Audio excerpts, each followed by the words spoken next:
Across the UK, online and on DAB. Talk Radio. We'll get you talking. Talk Radio. Thank you, Johnny. Thank you, Ash. Man alive, they always have the studio so hot in here. Busy show tonight, 0844 499 1000 if you want to give us a call. I'm about to set up the Periscope, and we've got Luke Haines in the studio as well. All of that and more after the news at 10 o'clock. Late night, Iain Lee on Talk Radio. We have ways of making you talk. Are you mad like Uncle Terry? Or are you mad like Mum? Flapping like a flip-flop as your stitches come undone. Are you mad? Are you mad? Are you mad? Are you mad? Are you mad? Are you mad? Is your bothering low level? And at best, you're just a pest. Do you fish in drains for old birds' hair to feather your mad nest? Are you mad? Are you mad? Are you mad? Are you mad? Are you mad? Are you mad?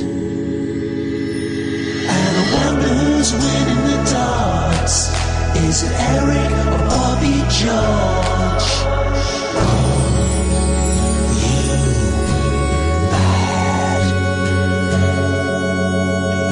Best years behind you.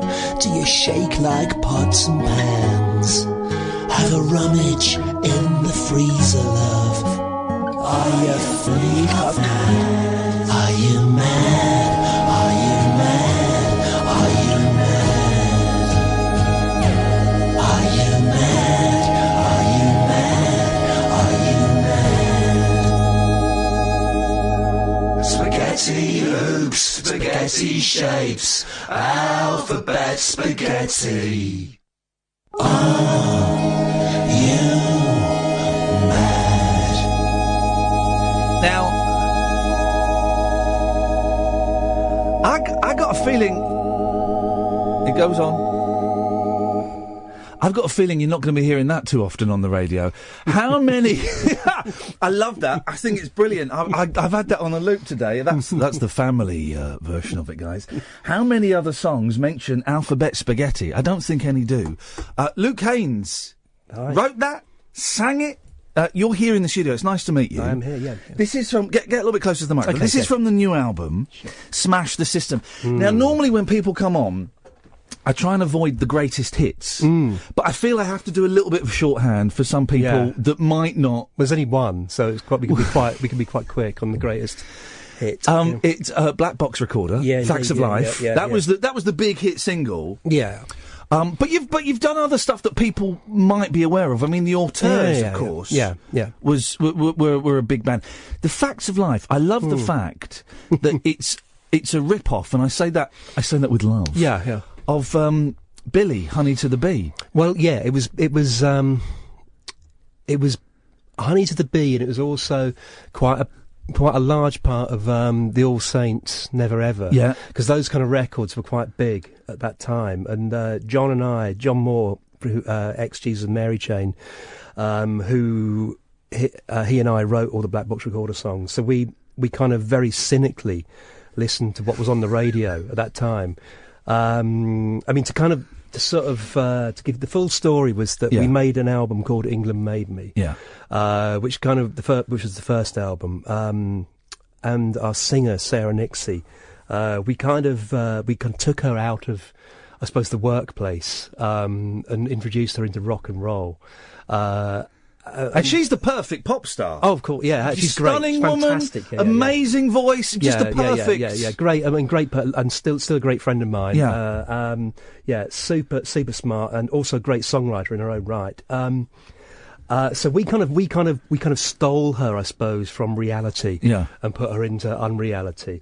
And because she was a bit younger than us, like about 10 or so years younger, when the first album came out, and it wasn't kind of like a palpable pop smash, it was a kind of critical whatever hit and all that kind of thing. We sort of felt guilty about it, so the first thing we did was we kind of sat down And we thought we've got to actually write Sarah a hit record. Yeah. It was kind of an act of chivalry. Very generous of you. Very generous. And John ended up getting married to her, so obviously worked quite well. But that's another story. So we were listening to the radio, and basically the things that were on were kind of all round about that period were the All Saints and Billy. We kind of plumbed more for Billy. Yeah.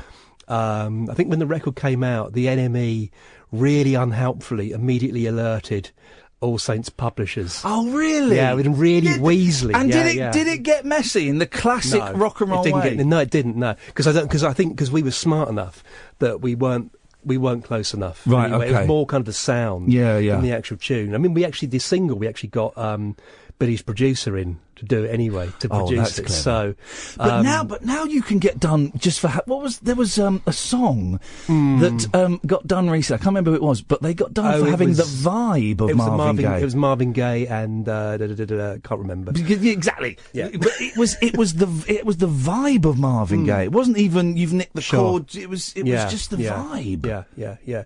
But I think it's normally it's kind of 7 notes. Yes, that have to kind of correspond. Is that true? Because you must be aware of Frank Sidebottom.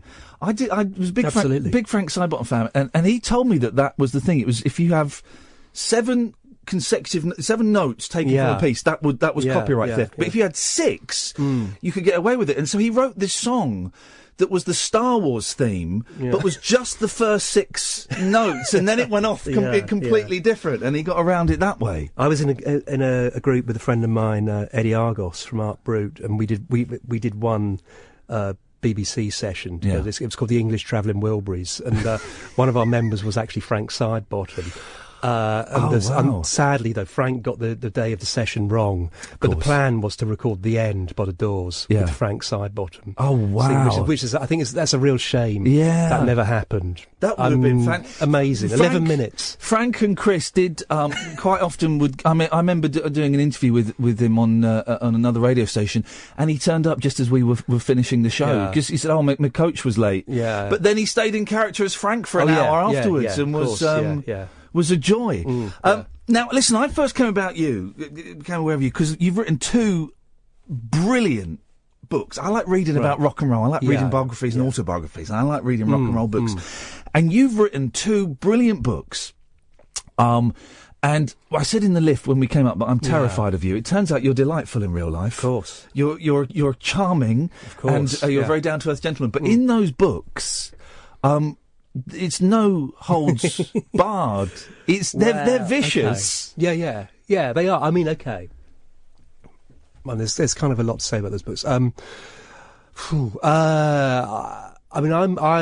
wrote it from the point of view that I think that rock and roll is entirely righteous. Yeah. Okay, and you should treat it like a religion, and you should be utterly militant about it. So I was writing from the point of view of that. If you suck at rock and roll, get out of here. You've got no business being in rock and roll if you suck at it.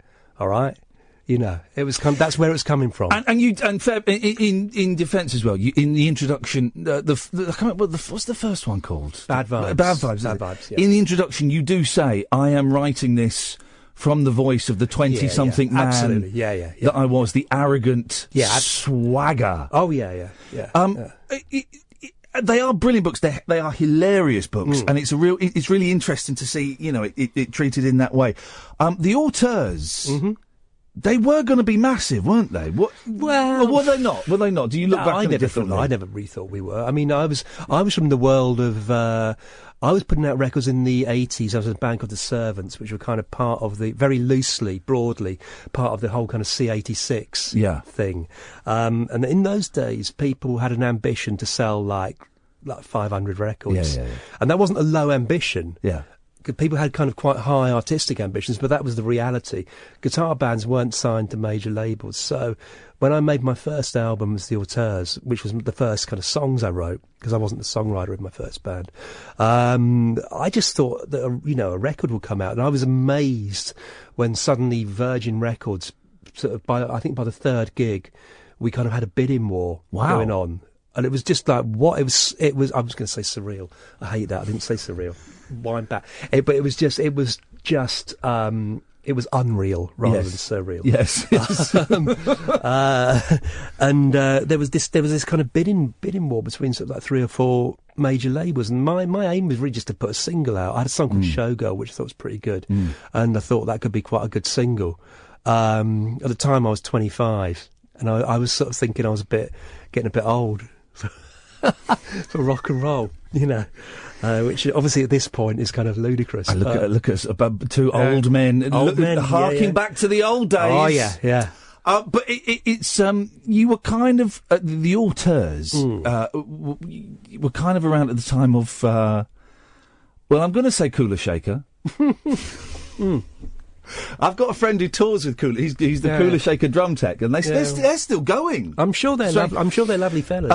But it was weird. There was there were a lot of bands. There was Cooler Shaker. Who else was there? Oasis, of course. Ocean Colour Scene. Would they've been around? They were around. That time. There was actually, thinking back, there were some terrible bands. That were they were pretty ropey. Tipped as the next big thing. Yeah. Was it fun? Was it enjoyable? We were a bit earlier than that. We were kind of like 1992. Right, okay. And then the first album came out early 93. Yeah. Round about the time when you're kind of just on the brink of something is really good fun. Yeah. When you're over the brink, it's less fun. Or when you're in the brink, whatever that is, it's less fun. I think the fun bit is always when there's sort of an anticipation of something. And I think that's the same in anything, whether it's being in a band or being on the telly or in a relationship or any of those. That what might be is the fun thing. The thing that gets me about that book is record labels kept chucking money at you, didn't they? Oh yeah, of course. It was the 90s. There was a lot of it floating around, wasn't there? There's a hell of a lot of money. There's a hell of a lot of money and a hell of a lot of drugs.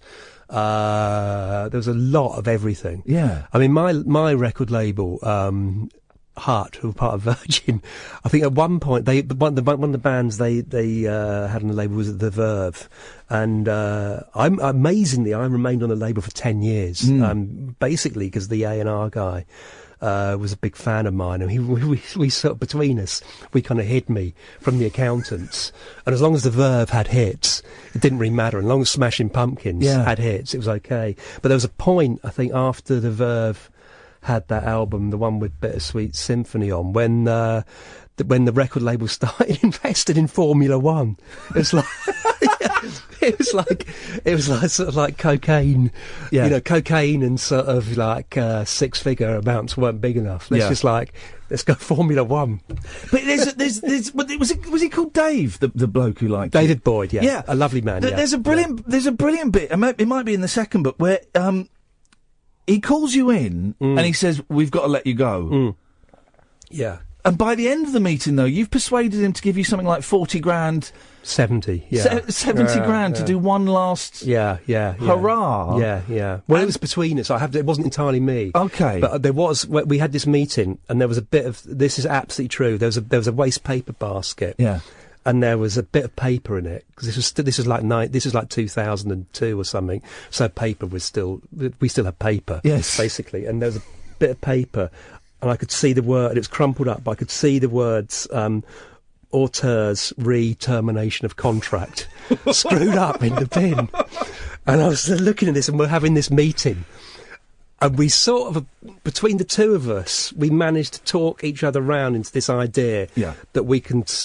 He was unhappy anyway. I mean, I can say all this now because he's out of the music industry, and he would say all this anyway. I'm sure. He was unhappy because he was being screwed over by the new kind of overlords of Virgin, because there'd been a big takeover. So he wanted to get one over.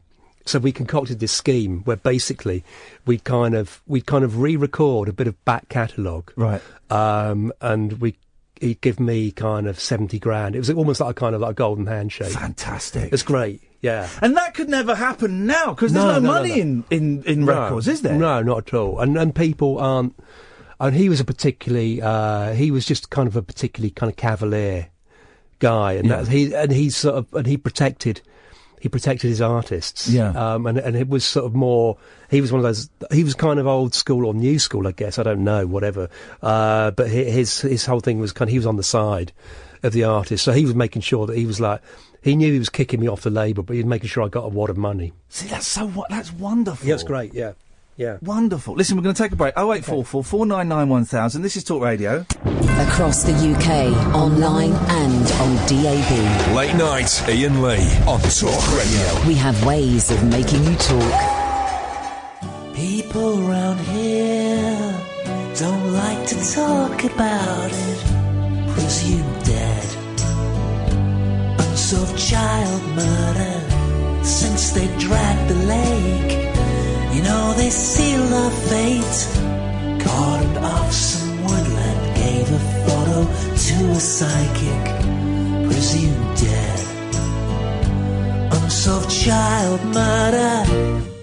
If I die before my parents die.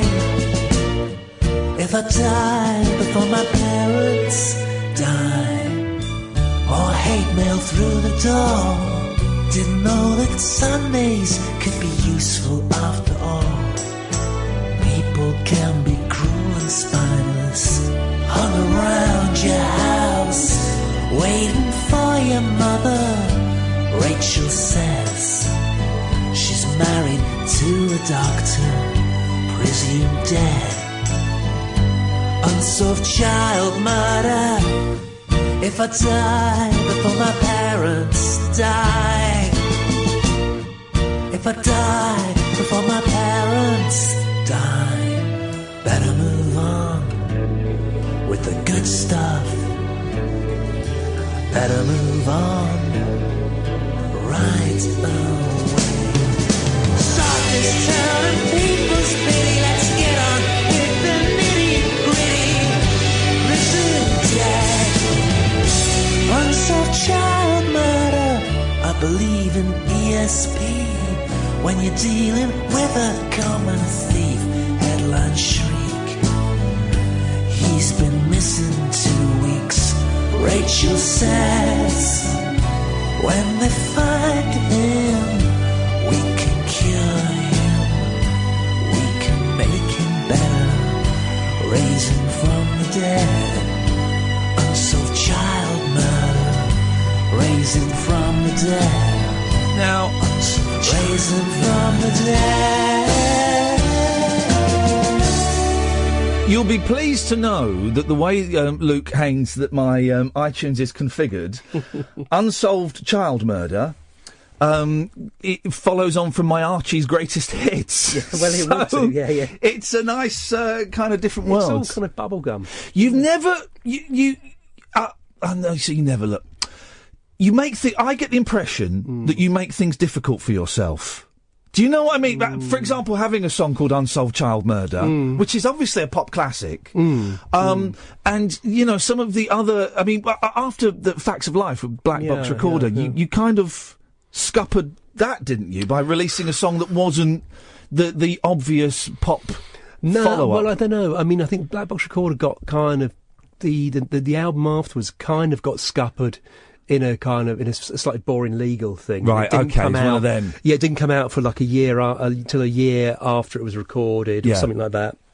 And it's sort of, we kind of lost momentum, and the band was sort of a bit divisive by that point, and no one really wanted to continue that much.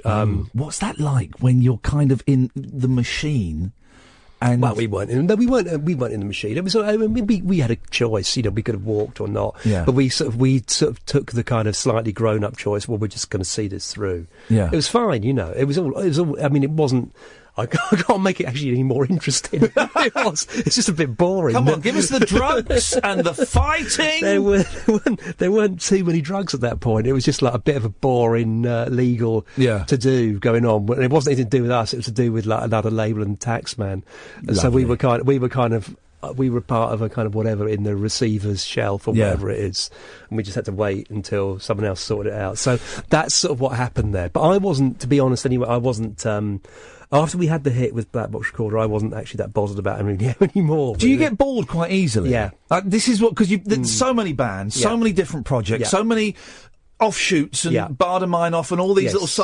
I get the impression that you, once something's cooking, you go, right, I've had enough of that, onto something else. I'm sort of kind of told by the record label that by various people that I release too many records, which is true, because it kind of means that you run out of people who are able to write about you. Yeah. If you release an album once every sort of 9 months or something like that, then it's kind of like, oh, Christ, he's got another album out. We've just written about him. What else can we write about this? But why would you not... guy. Why would people not want to release... You look back to the Beach Boys, releasing 4 albums a year. Yeah, and 3 or 4 individual singles. You know, I always thought if I was ever in a band or had talent at doing that, I'd just be whacking them out. Well, that's what as it were. Yeah, that's what I do. Spend my days whacking them out, and songs as well. It writes itself. Yeah, it does indeed. The new album is Smash the System. It's the video for the single. Do we even call it a single these days? I don't know what we call it. No, it's actually, but it's not actually a single. Is it not? It's not. It's not. It's not. If it's not on like 2 sides of a 7-inch vinyl, it's not a single. So it's not. The video for one of the songs that I've seen is beautiful. The Morris Men. I'm guessing it's in Camden, isn't it? No, it was in. It was the story behind that is it was the Blackheath Morris Men. Okay. And I was very keen to get them because they were. And I've written. You and I both write for Record Collector magazine. Yes. In the next column, I've written a little bit, funnily enough, about Morris Men, which has no kind of bearing on me promoting a record at all like that or anything like that. But the Blackheath Morris Men were part of who I used in the video were an old Morris troupe called the Blackheath Foot and Death Men, and they were actually a psychedelic Morris troupe. And they'd go round free festivals. Basically, they'd be taking acid and then kind of, going round the free festivals with like sticks, doing like proper rough, violent Morris. But dressed in the traditional costume. Yeah, proper. So not psychedelic. They were kind of heads. Yes. All right. Yeah. So they would go, and there's a festival called Fun City. I don't know. Well, Fun City was according to one person who participated in it, was not much fun. Okay. It was fun, PHUN, and it was outside Worthing on a wet Wednesday, I think in 1969. Glamorous. No one got paid, and it was basically hippies up trees on bad acid. You put into the mix the Blackheath Foot and Death Men on acid. Wow.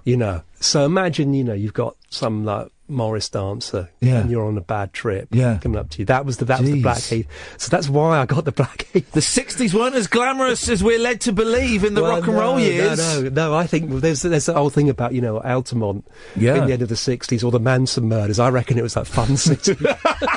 with the Blackheath Morris Men. Hippies up trees on acid. I think I have their second album somewhere.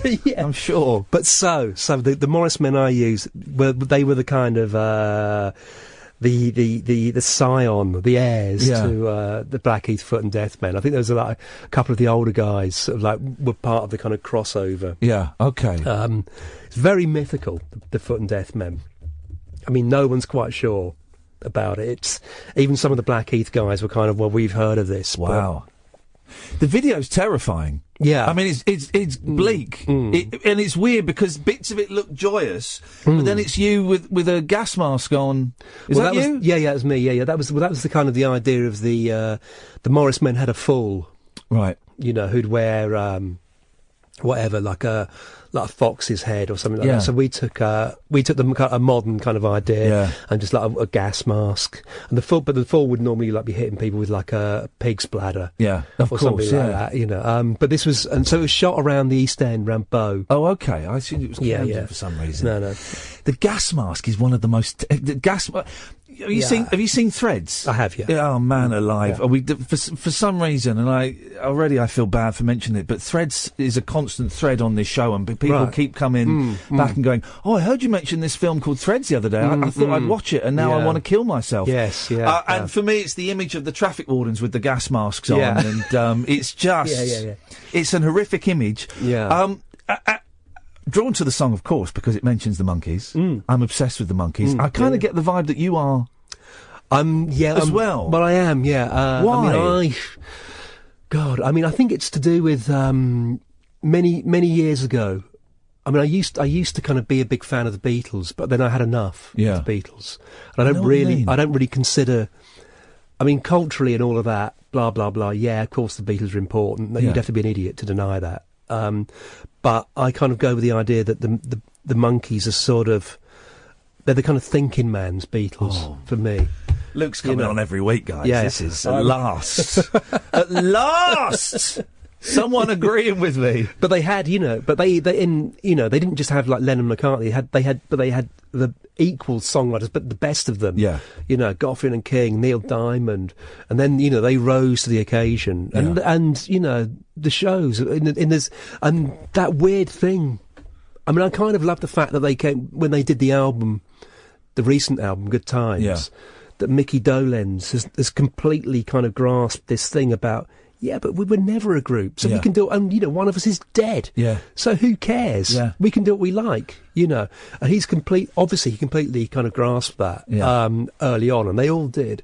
I think they're amazing. I think the albums should be taken seriously as proper albums of the 60s in the way that. Things like, Younger Than Yesterday by the Byrds, or Revolver, or the usual blah blah. Oh, they're more fun than the Byrds. Oh, yeah, the Byrds are so dry, I think. Yeah. I mean, that was just an example. I mean, I'm not a big kind of like Birds. The Blurds, yeah. I think they need to be. They should be kind of up there with, bands like Love and things like that, I think, something like Headquarters is up there with the best of the mid-60s albums. There's a new book out.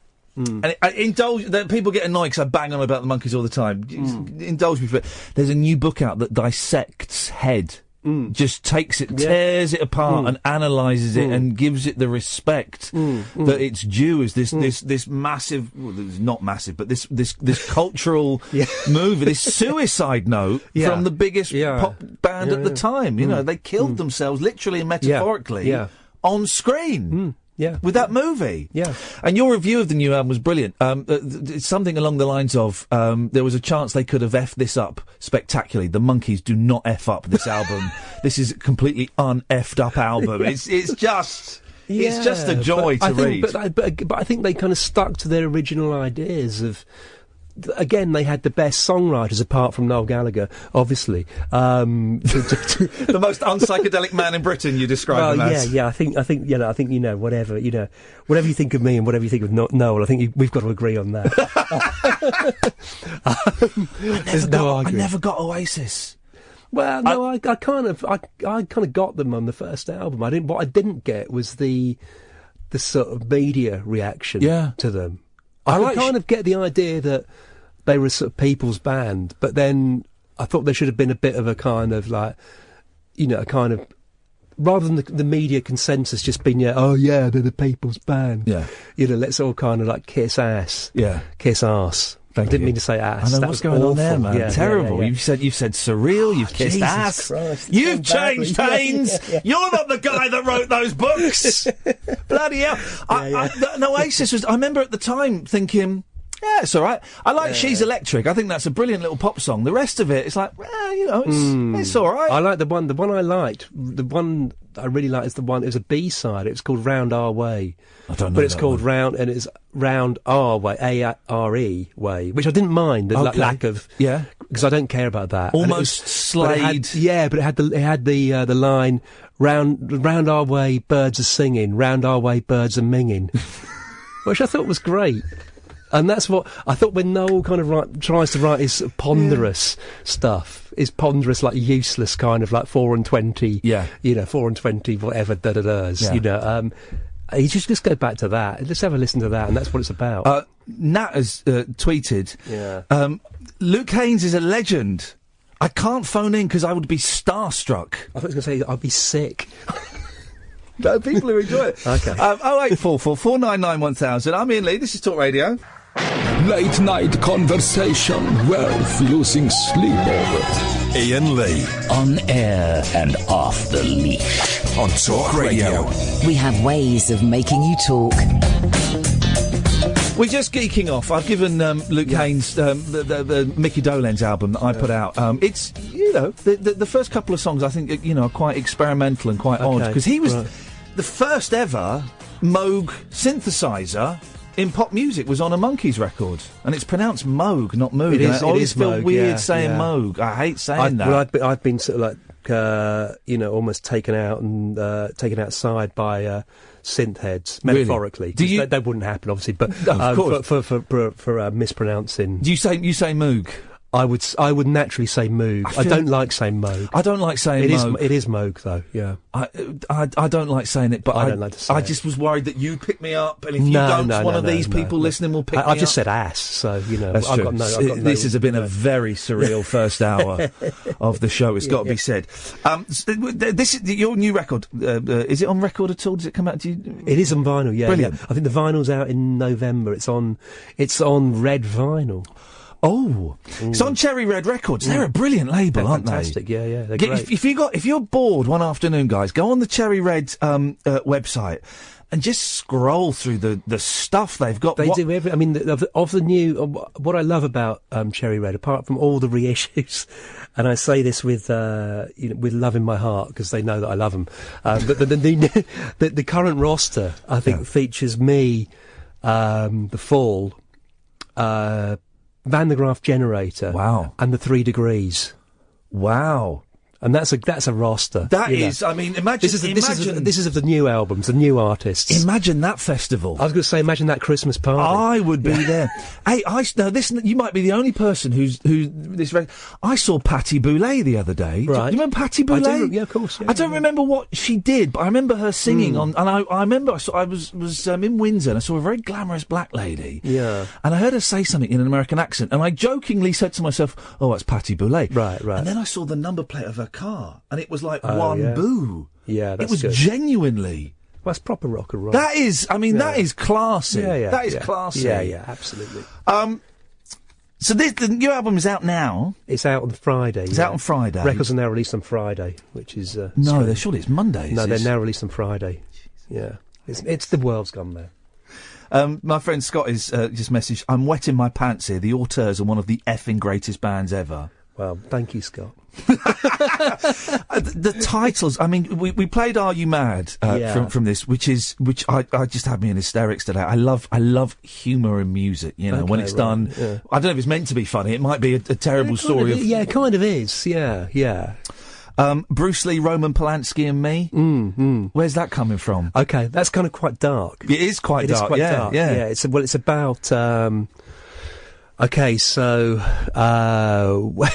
when Sharon Tate was murdered by the Manson family, Polanski was in Europe, but Polanski was convinced that Bruce Lee was actually the killer.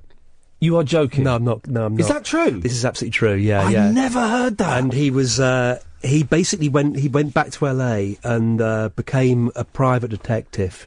And there's a thing about, because there was something. Is this true? You winding me up? No, this is absolutely true. Wow. Yeah, this is absolutely true. A friend of mine has actually written a screenplay about this, wrote a screenplay about this a few years ago, which was actually passed by Polanski's agent, who sort of like said, yeah, this is true, but we can't get Roman really to sort of sign off on it. No. But because he doesn't want to go back to that, obviously. He also doesn't want to go back to America, but he that's a different... Go back to America, no, of course. Kettle of fish. But yeah, so it's basically a kind of mixed up kind of sort of pop art I suppose, take on that story. Yeah. And Polanski was convinced, even when Manson was sort of brought in, and I think during the trial, Polanski was convinced it was still Bruce Lee.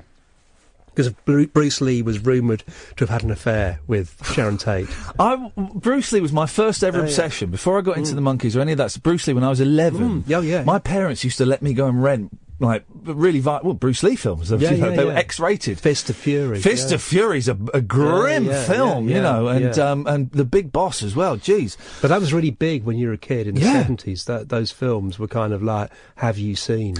I made money when I was... Have you seen Enter the Dragon? Yeah, the uncut Enter the Dragon with the chucks. I made money at primary school because I would photocopy these Bruce Lee magazines and sell the pictures for a penny a piece. Yeah. And I'd never heard that about Bruce Lee being linked to that. Yeah. Isn't that incredible? It's really strange, yeah. The whole Sharon Tate thing, obviously, it's grim. But the fascination I have with Charles Manson is, of course, the Beach Boys connection. Dennis Wilson. Not many people know that the Beach Boys recorded a Charles Manson song, which is a brilliant... Never Learn Not to Love. Yeah. I mean, it's... Or Cease to Exist. Cease to Exist, yeah. And Manson got annoyed because Wilson changed some of the lyrics. And and that house belonged to Terry Melcher, who was Doris Day's son and friends of Dennis, and there was some confusion. I think that I have the...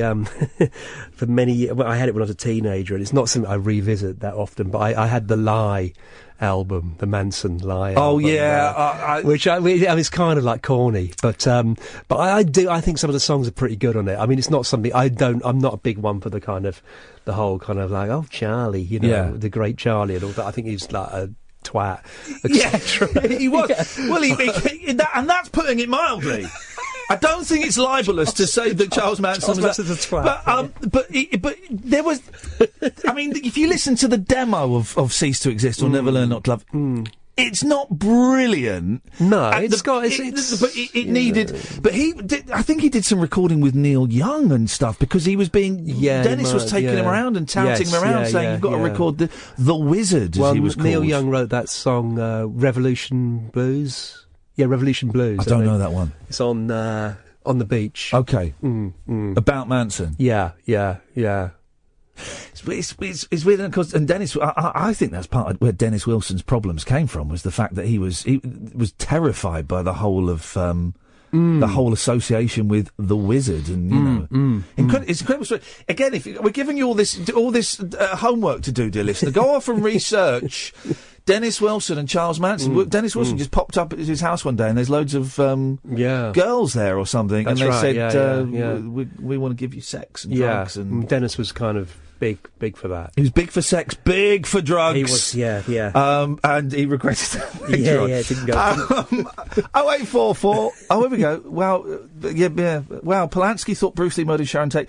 Steve McQueen was also going to be a target too, says Andrew. Yes, it was grim times. I think we could have opened up the floodgates of conspiracy here. Who do you think Charles Manson would have gone for next, guys? Text in your answers. 7 pence a minute, etc. 0844 499 1000. Late night Iain Lee. Unfiltered night talk with the original king of unconventional conversation on Talk Radio. We have ways of making you talk. Guys, if you're watching on Periscope, you're getting a whole other show. You're getting a whole other show. The Manson talk has evolved and has gone on. What would you say is the Beach Boys' greatest album? Okay. Well, I would go... I like the 70s stuff. I much prefer the 70s stuff. Yeah. What I like in the Beach Boys, I like the kind of early surf stuff. Yeah. Kind of mid-period surf stuff. Some kind of like... I Get Around... Help Me Rhonda. Yeah. That sort of period ran about sort of like 63, 64, 65. I'm maybe over familiar with the later 60s stuff like Pet Sounds and Smile and all that stuff. So I prefer the 70s stuff.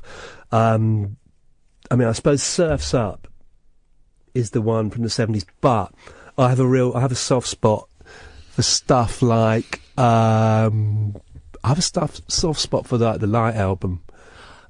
I like the Light album. And Love You, obviously. Love You I don't like. You know, it's like get mainly it. Brian. I don't get it. I've tried. Yeah. I don't get it.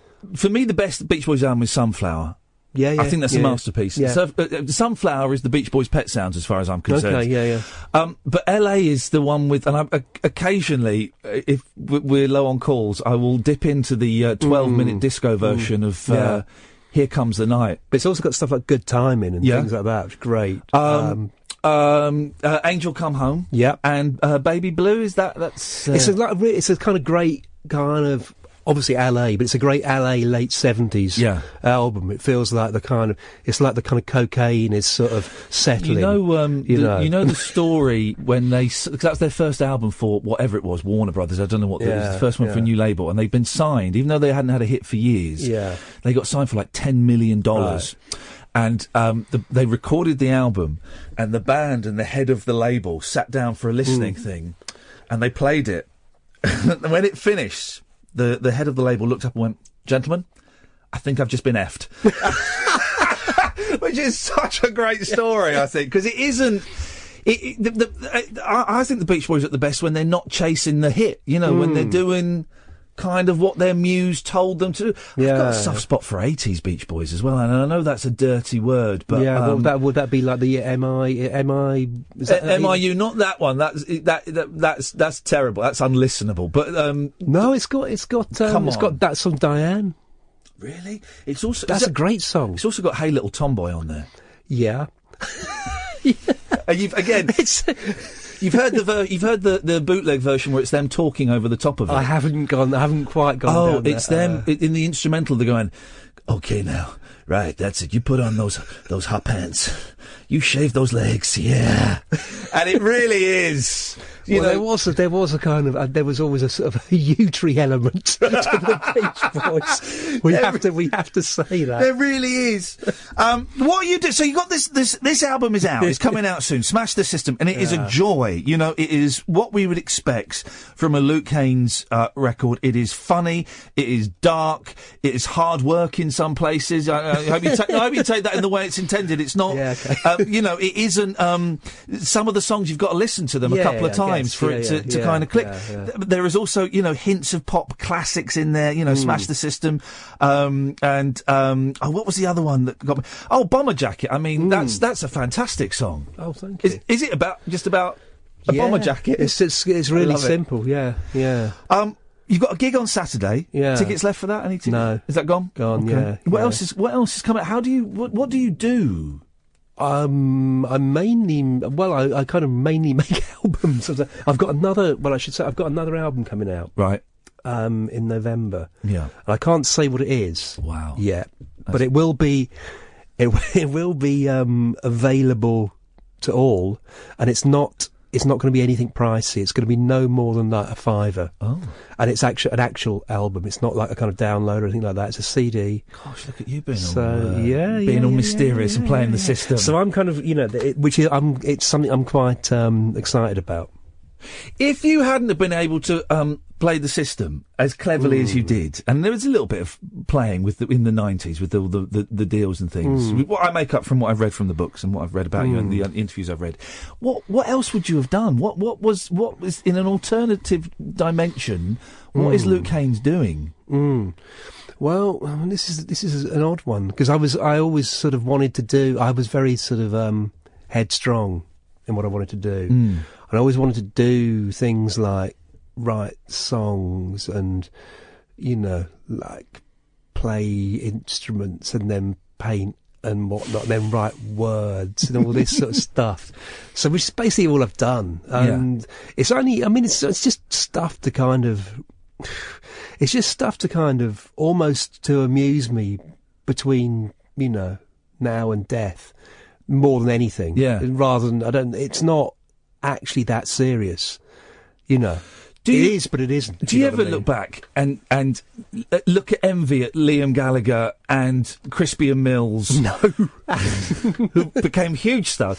Do you ever... No. You don't... Not at all. No, think, no. if I'd played things a little bit differently, if I'd have played the game a bit better? No, of course not. Good. Well, that good. I'm glad you say that, because I would hate you to be full of remorse and bitterness. All, no. Do you do many live shows these days? Not really. No. Do you enjoy them? Yeah, I enjoy them because I don't do that many. That's the trick. Yeah. I was watching loads of videos on YouTube over the last week, knowing you were coming on. And, you know, in those early 90s, the black box recorder performance on Top of the Pops, you play the sexy guitar pop star. You played that role perfectly with the pouts to the camera. That was good, yeah. You could tell you were enjoying yourself. There's one really good look to the camera. But there's several you just look at it and you go, it's the perfect looking pop group. Yeah, you know, there was one. I tell you, there was one particular look at that thing, and the other two, when we saw it back, they just looked at me and said, "You see you next Tuesday." But Black Box Recorder never officially ended, did it? Is it? No, it has. It's definitely ended. Oh yeah, because on the internet, it's all well. You don't know. No, it's definitely they're ended. done. Yeah, all right. Yeah, we're done. Look, it's honestly, man, it's such a thrill to meet you. Well, thank you very much. No, thank you for coming in. And the album is Smash the System. It's on Cherry Red Records, who are just a delightful record label anyway. LukeHaines.com, I'm guessing. .co.uk. You didn't get the .com. No, there's someone in the States has got it. Yeah, I think so. Damn. Yeah. The show's sold out on Saturday, so tough luck if you want to go to that. Well, there'll probably be another one towards the end of the year or something. Okay, all right. Hey, listen, man, it's so nice to meet you. And you. I'm going to end. Let's end on Smash the System, shall we? Why not? If I click this should. Hang on a minute. It was all going so smoothly. Hey, man, it's gone surreal. There.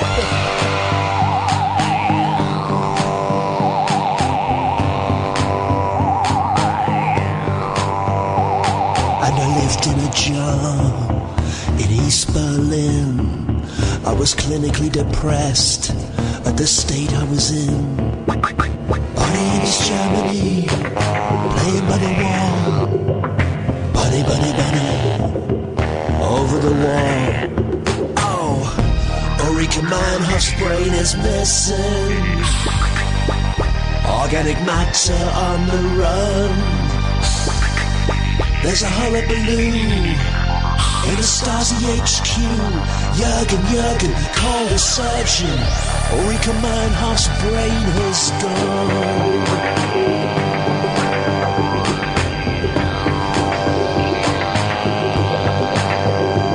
Some bloody do-gooder sent me away, and they sent out a search for the runaway brain. Buddy in Berlin, playing by the wall.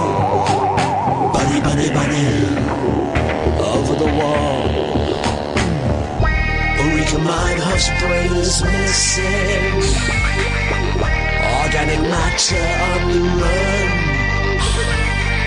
There's a hullabaloo in the Stasi HQ.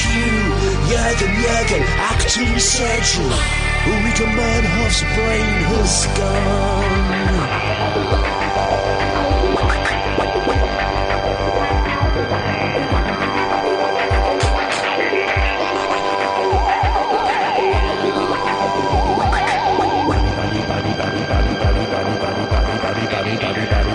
Have they found me a head to live inside? I had to be careful because that was not the song I thought I was going to play. And some of Luke's songs can be a little bit sweary Mary. I think we're all right with that one. I thoroughly enjoyed that. And we've got loads of people watching on Periscope as well, and loads of people enjoying it on Twitter. Some people who didn't enjoy it on Twitter, and that's fine as well. Luke Haines, if you want to follow him on Twitter, he's Luke Haines, Haines _news. And he's just, honestly, the two books, Post Everything and Bad Vibes, you can get them on Amazon for pennies now. They are absolutely hilarious. Just hilarious. And isn't it funny? I was quite nervous about him coming in because he's quite, in the books, he's very angry. And just the most charming, polite person ever. I really hope you enjoyed that. You know, we'll put that out as a podcast as well, so you can have a little listen to that if you missed it. And as I know some of you did. Right! Onwards and upwards, dear listener. I am here to serve you. I am serving you up a show. So, now's a good time to give us a call. 0844 499 1000 is the telephone number. 0844 499 1000 is the telephone number. You can give us a call about anything. We've had a nice little geeky musical chat. You can call in and geek off on music. You can call in and talk about Charles Manson.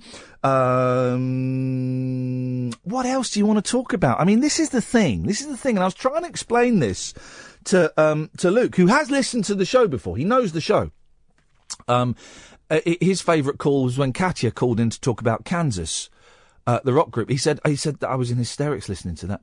And I was trying to explain to Luke my philosophy for the show. And it's a tough one. So if we've got new listeners who tuned in because you wanted to hear Luke, I hope you stick around. It's not like any other late night phone-in show, in as much as I am not going to sit here and tell you what to talk about. You know, I'm going to sit here and tell you how my day went and tell you what I've been up to, and maybe we'll look at some bits and pieces in the newspapers. But really, it's down to you what you want to talk about. It's down to you what you want to call in about. Anything goes. And it's as simple as that. It's a drop-in centre for the lost and the lonely and the somewhat bewildered. I am here to serve you, my audience. Keep saying that. It's my new catchphrase now.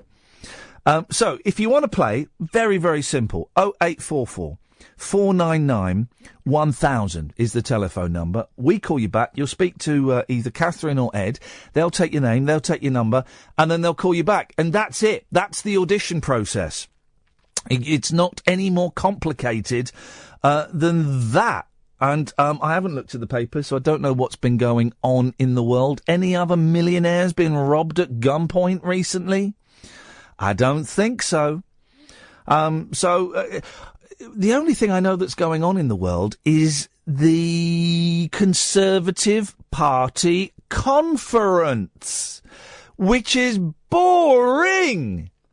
And they've deliberately made it double boring so that there are no bad headlines. It's true. Theresa May said, I don't want anyone to put out any stories that are exciting. Anyway, 0844 499 1000. I'm Iain Lee. This is Talk Radio. Across the UK, online and on DAB. Talk Radio. We have ways of making you talk. Talk Radio. Katia, you've got 15 seconds to tease the listener with what we'll be talking about after the news. Go! Cucumbers. Where? Cucumbers. Cucumbers. Cucumbers, but with an emphasis on the second syllable. Mm-hmm. Excellent. Cucumbers. Okay. Late night, Iain Lee on Talk Radio. We have ways of making you talk. Well, I'm not the kind to kiss and tell, but I've been seen with fire up. I've never been with anything less than a 9. So fine, I've been on fire with Sally Field, gone past with a girl named Bo, but somehow they just don't end up as mine. It's a death-defying life I lead. I take my chances. I die for living in the movies and TV. But the hardest thing I ever do is watch my leading ladies kiss some other guy while I'm bandaging my knee. I might fall from a tall building, I might roll a brand new car, 'cause I'm the unknown stuntman that made Redford such a star.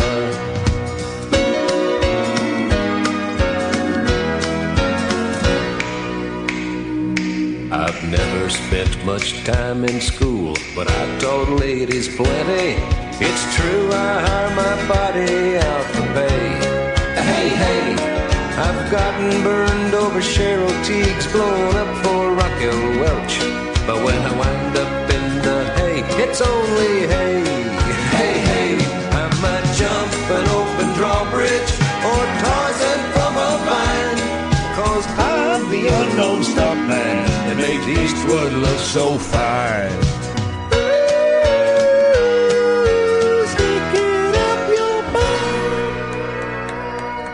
Speaking of that, it's Katia! Yes, hello, good night.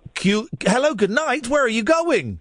I meant good evening, sorry. Thank you. We say good night at the... Isn't it funny? We say good night at the end of the conversation. We say good evening at the start of the conversation. Good evening, good evening. Well, we don't go there because he was an idiot.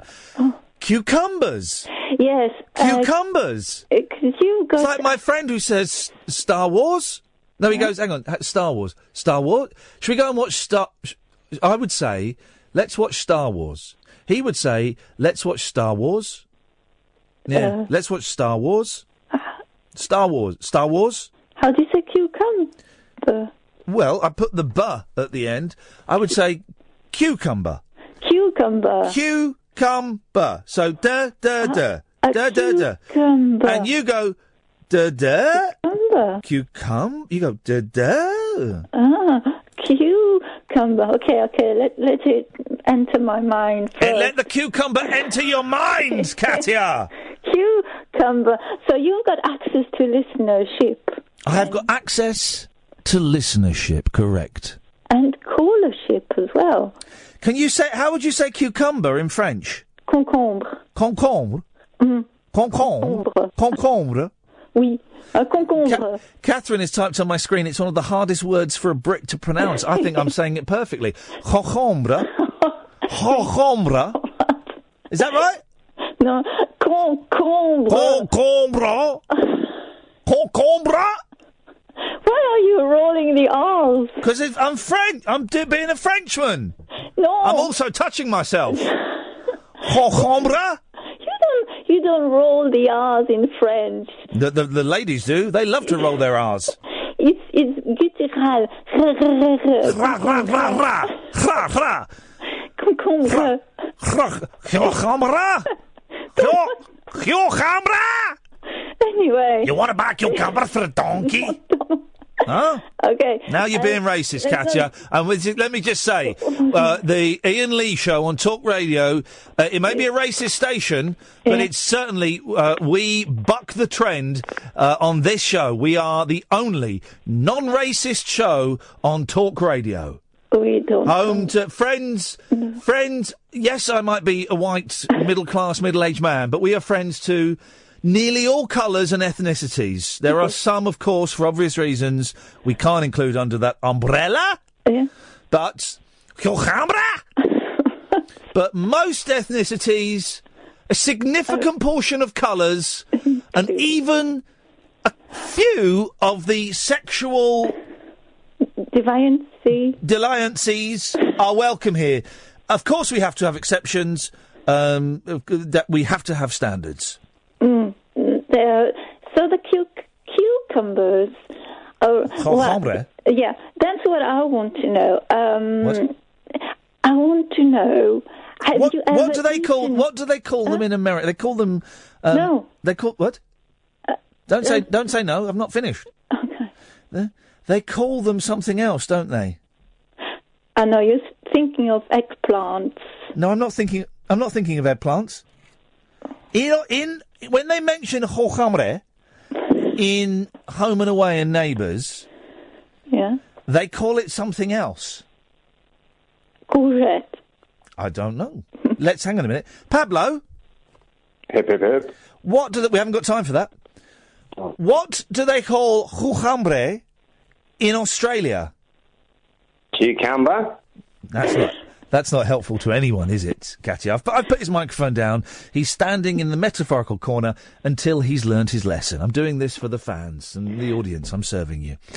Katia, yeah, let's go to Katia in Grantham, Lincolnshire. Good evening, Katia. Good evening. Good evening. Good evening. What did you like to say? I wanted to know how many of your listeners, and callers as well, because the listeners haven't really got a voice, have they? They've got a voice on forums, but those are really silly, so we don't listen to them. What is she talking about? But the callers, how many cucumber sandwiches have they had in their lives? Well, none, because no one just has a cucumber sandwich. A cucumber sandwich? No one has a cucumber sandwich. See, that's the thing, because I hear about those sandwiches, and no one I know. I'm just pretending to smoke, Katia. Ignore me. Had them. You're smoking a cucumber. No, you have cheese and cucumber. Oh, okay. So what? Or as you would say, fromage et cucumber sandwich. Sandwichi. See, so that was my question. Who's had a cucumber sandwich? Well, you don't have a cucumber sandwich. Oh, so why do I read so much about them? You don't. What are you reading? I don't know. But where did I read that? Where did you read that? That's a good question. Yeah, it's almost as if you haven't read it anywhere. I tell you, I really have. Like the Eton Mess. Who's had an Eton Mess? Oh, I love Eton Mess. Yeah, I'd like to have one. Do you know what Eton Mess is? Yes, it's strawberries and cream. And meringue all mashed up. Well, that's it. You should have one. It's delicious. Better than your Belgian puddings. No. Your puddings are crepe. I did a joke! Crepe. Is it? Oh, no. Crepe, No, hang on a minute. Pablo? No, we haven't got time for that, mate. Pablo, the Belgian puddings are crepe, aren't they? There you go. Now he's being a sycophant. He's going to go and stand in the corner and think about that, because that was unnecessary. 08444991000, by the way. Do you see what I'm doing? I'm doing a clever joke, Katia. It's a pun. Yeah? And you should listen to Yo-Yo Ma, yeah. Yeah? Yo-Yo Ma, because you want to get into classical music. That's what you said last time. Yanni? I should listen to Yanni? No, Yo-Yo Ma. Yanni? Yo-Yo Ma, he's a cellist. Yanni? No, Yo-Yo Ma, not Yanni. Jojambre? Jojambre is a cellist. No. Why do I bother? I don't know. This is do you know what, Katia? At last, after 12 years, you're asking the question that I've been asking about you to myself. 12 years it's taken you, Katia. Why do you bother? Hang on a second. Pablo? Hip. Thank you. Could you ask Katia why she bothers? Katia? What? He wants to know why you bother. Have you ever eaten a cucumber sandwich, Pablo? No, I'm from up north. We're not allowed them. You what? Exactly. Thank you very much indeed. Pablo's gone back to stand in the corner. We'll fetch him when he is required. Well, thanks for calling, Katia. Thank you. No, Bye. thank you. Bye. No? Yeah. Yep. Bye. Okay. There we go. Pablo! Stop! Hip. What you got for us, boss? Just to keep things cheery, with the conversation of Charles Manson. Yes, yeah. But did you know that he thought Bruce Lee was a suspect? Well, I think he's a man known for his delusions in one way or the other. Yeah, but Roman Polanski's an interesting one, isn't he? Because he had sex with a child. He gave drugs to a child and had sex with her. Apparently, out of remorse, he was in a sad place, and that's why he did it. He did it. He raped a child out of remorse. That's what he says. Wowzers! Wasn't it? I think it was at Jack Nicholson's house. I'm not sure. I think it was in the back of a car. Oh, I thought it was Jack Nicholson's house. And Roman Polanski gave a 13-year-old girl drugs and forced himself upon her in well, you can find the details online, and yet we still watch Roman Polanski movies.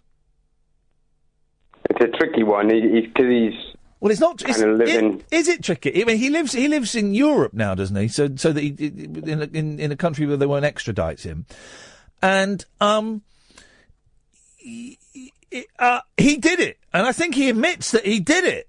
Oh, he does, yeah. I think it's I suppose it takes it back. I just watched the old Louis Theroux documentary you did the other night, and obviously with your upcoming documentary on the glitter fans, it kind of sheds it seems to be, you know, and also like with Michael Jackson, he seems to be held in a different regard, even though a lot of things have come out after his death about what's been found in his Neverland, Dungeons, etc. Yes. But it seems to be if you've got a level of credibility, if what you do is seen as artistic or better than just general. Well, yeah, Gary Glitter is a joke. Jimmy Page is a rock god. Jimmy Savile was a joke. Roman Polanski makes artistic and commercial movies. It goes on and on. Rolf Harris is a joke. Michael Jackson is redefined dance music. It goes on and on and on. I still don't know quite where we are with Woody Allen. It's all very, very odd. I don't know where I am with anybody these days. It seems the conversation with those special people. It seems to be the conversation always quickly turns to, we've got to separate the person from their art. Yeah. And yet nobody ever says that about, like, Gary Glitter or what's his name? Simon King. He had a song out. No, not Simon King. Jonathan King. Jonathan King, sorry. The Glitter fans do. The Glitter fans go, well, I can tell the difference. I separate Paul Gadd, the paedophile, if indeed he was a paedophile, is their argument, from Gary Glitter, the rock star. And then I say, yeah, but they're the same person. And they managed to somehow, the Glitter fans that I've spoken to for this documentary, or at least some of them, somehow managed to separate Glitter from Gadd. I mean, you could even possibly take it as a bigger, conversation about how society views, like, paedophilia. Sometimes it's a sickness. Somebody like Michael Jackson, a lot of times say, he was abused by his dad, and he always felt like a child, so he identified with children, and it only seems to be that those kind of debates. Oh, and also, and this is not in any way. I'm going to say this because there will be people that won't hear what I'm going to say. Right? I'm not in any way condoning paedophilia. It's sick. In periods in history, and in different cultures, sex with children actually wasn't frowned upon. In Spain until about 5 years ago, the age of consent was 13. You go back in some groups of people or tribes of people, when the boy turns 13, he's taken off to the woods and men have sex with him. It's an induction into being a man, so it's a weird thing, but I just wonder it's really interesting, isn't it? The people that are considered a joke in the entertainment business, Rolf Harris, Jimmy Savile and Gary Glitter, compared to people that are considered serious artists, Jimmy Page, Roman Polanski, Woody Allen, Michael Jackson, how their crimes, or at least the accusations in some of those instances, how they are taken more seriously in some instances and brushed off and defended in other instances. Oh no, certainly, and I think it's the cyclical nature of things. How it's often the evil monster and the innocent victims, and then not always, but statistically, sometimes those innocent victims will become those evil monsters in the future. Yeah. And then it's basically the same story over and over again until people are with this sickness really are treated for it in a way, rather than kind of like throw away, lock it up and throw away the key. Because otherwise, we're just going to be keeping doing this forever. Yeah.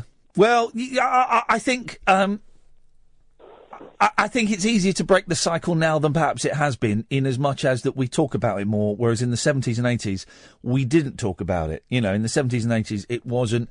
Watching one, I can't remember which film it was, but one of these horrendous documentaries I've watched recently about children being abducted in America in the 80s, and they had to, they did a special news bulletin explaining what paedophilia, or pedophilia as I think they say, what it meant, because in sort of 1984, 85 America, people didn't know what that word was, and they didn't.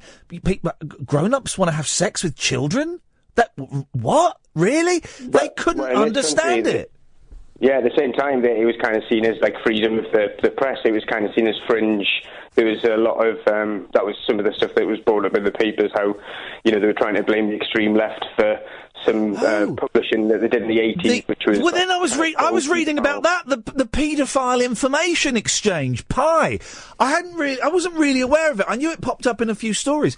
I was reading about that over the weekend. That's my fun weekends, guys, is Googling the paedophile internet information exchange, and it was like a semi-legitimate magazine, a fanzine for paedophiles, and some quite high-profile MPs backed it because it was freedom of expression. That's it. It kind of got bulked in with a lot of other, kind of anarchist materials and other stuff, and that I don't know they necessarily knew what it was, but it was definitely one of those things that kind of fell in with that, and they're having to justify now. Well, Pablo, that was a really interesting chat on paedophilia. Yeah, it's not exactly what I was calling in about. But, well, it doesn't matter. We filled a few minutes. Thank you, Pablo. It's good to get your brain thinking, huh? 0844 499 1000. This is Talk Radio. Across the UK, online and on DAB. Late night, Iain Lee on Talk Radio. We have ways of making you talk. 0844 499 1000 is the telephone number if you want to give us a call. Chris! Hip, hip, hip. Hip, hip, hip, Chris. Long-time listener, first-time caller. Well, Chris, well done. That's if I had a bell here, I would be ting-a-linging it now, and £5 would find its way into your current account. What have you got for us, Chris? First of all, I want to say I'm very much Team Kath. Sorry? I am very much in favour of Mrs. Boyle being on the radio more. OK, well, she's not on now, and because of that, she won't be on for the rest of the hour. OK. Apologies. Just because we have to keep her in her place. Okay. And if she starts to think that there is a fan club out there, then it would go to her head, and we don't like encouragement here at Talk Radio. That's frowned upon. Okay. But apologies. Apology accepted. Apology considered. The reason I called is I just finished watching Wiener. What? The documentary Wiener. Oh, Wiener, yeah. What did you think? I thought he's a dreadful man that I would very much vote for. It just my head was messed with. For those who don't know, Wiener is a brilliant documentary that's online now, and it's about this American senator, a politician, who is very passionate. He's on the left of politics. And he gets caught up in a scandal where he's been sexting pictures of his body and his penis, his wiener, no doubt, to various young women. A couple of years pass, and he decides he wants to run for mayor of New York. He's running for mayor of New York, and halfway through the campaign, more pictures come out. I felt sorry for him. Yeah. He seemed like an entirely decent guy. Yep. Who had strong opinions about the working conditions of the people of New York, and then he got caught up in all this nonsense. And yes, he did terrible, terrible things, and he mistreated his wife. Well, he didn't do terrible things. He didn't rape anybody. No. He didn't, he cheated on his wife several times. It could be argued he abused his position of power, because he's not, didn't strike me as a particularly attractive man. So, it was a power thing. Yeah. And he's portraying an image of a happily married father, so he in some ways he's kind of slightly misleading the electorate, but everybody was consenting in what happened, and he didn't rape anybody. Yeah. So I wouldn't say terrible things. Yeah, no, I think that's fair, and it felt uncomfortable the way the media were behaving around him. Yeah. Certainly, when Howard Stern, towards the end of the film, made a situation I thought Howard Stern was an absolute arse in that film, as I do generally think he is anyway. Yeah. what he was doing, getting one of the women that to rock up. I just thought that was mean-spirited and was I don't like Howard Stern. I think he's an atrocious radio presenter. Yeah. Go on. You want to? I feel like you're holding back, Chris. Say something. No. I just feel that maybe this expectation that politicians have to behave a certain way, and we back off from politicians being real. And we saw Anthony Weiner sort of being passionate and being fantastic and being fighting for the people, and we just it was peculiar how we turned on him. Yeah, completely. He's been done again since that film came out. Like, in the last couple of weeks, he's been caught out again. I didn't know that. No. Yeah, it appears to me, and what do I know? Why should I speak, for I know nothing? It appears to me that he's a sex addict, or he's an addict of some kind, and he can't stop doing what he's doing, to the jeopardy of his career. His wife will probably up and leave him at some point. I mean, his career is in tatters now. And, the fact that he keeps putting himself at risk for these cheap little thrills. But does it not sort of hark back to what Pablo was saying earlier? Should we separate people's sexual predilections from their talent? And he is a talented politician. The argument would be, and I don't know if I buy this argument, but the argument would be that he is portraying himself as a happy family man who is trustworthy and honest. It appears he's not trustworthy in as much as he is not a happy family man. He is cheating on his wife. So it could be argued that is of public interest. But I don't care what people do in the bedroom. I don't care what people get up to, as long as everyone's consenting. The wife obviously wasn't, but as long as everyone is consenting and, everyone leaves happy, and I don't have a problem at all. Yeah. Oh, well, I'm glad I think we sorted that one out, didn't we, Chris? I think we did, yes. Excellent stuff indeed. Thank you very much indeed. 08444 499 1000. Late night conversation worth losing sleep over. Iain Lee. On air and off the leash. On Talk Radio. We have ways of making you talk. I've come over all queer, dear listener. I don't know why. I feel a little bit peculiar. Very hot. And I'm going to say it, nauseous. Keep listening, guys. This could be the one when the big guy collapses. Huh? Could be.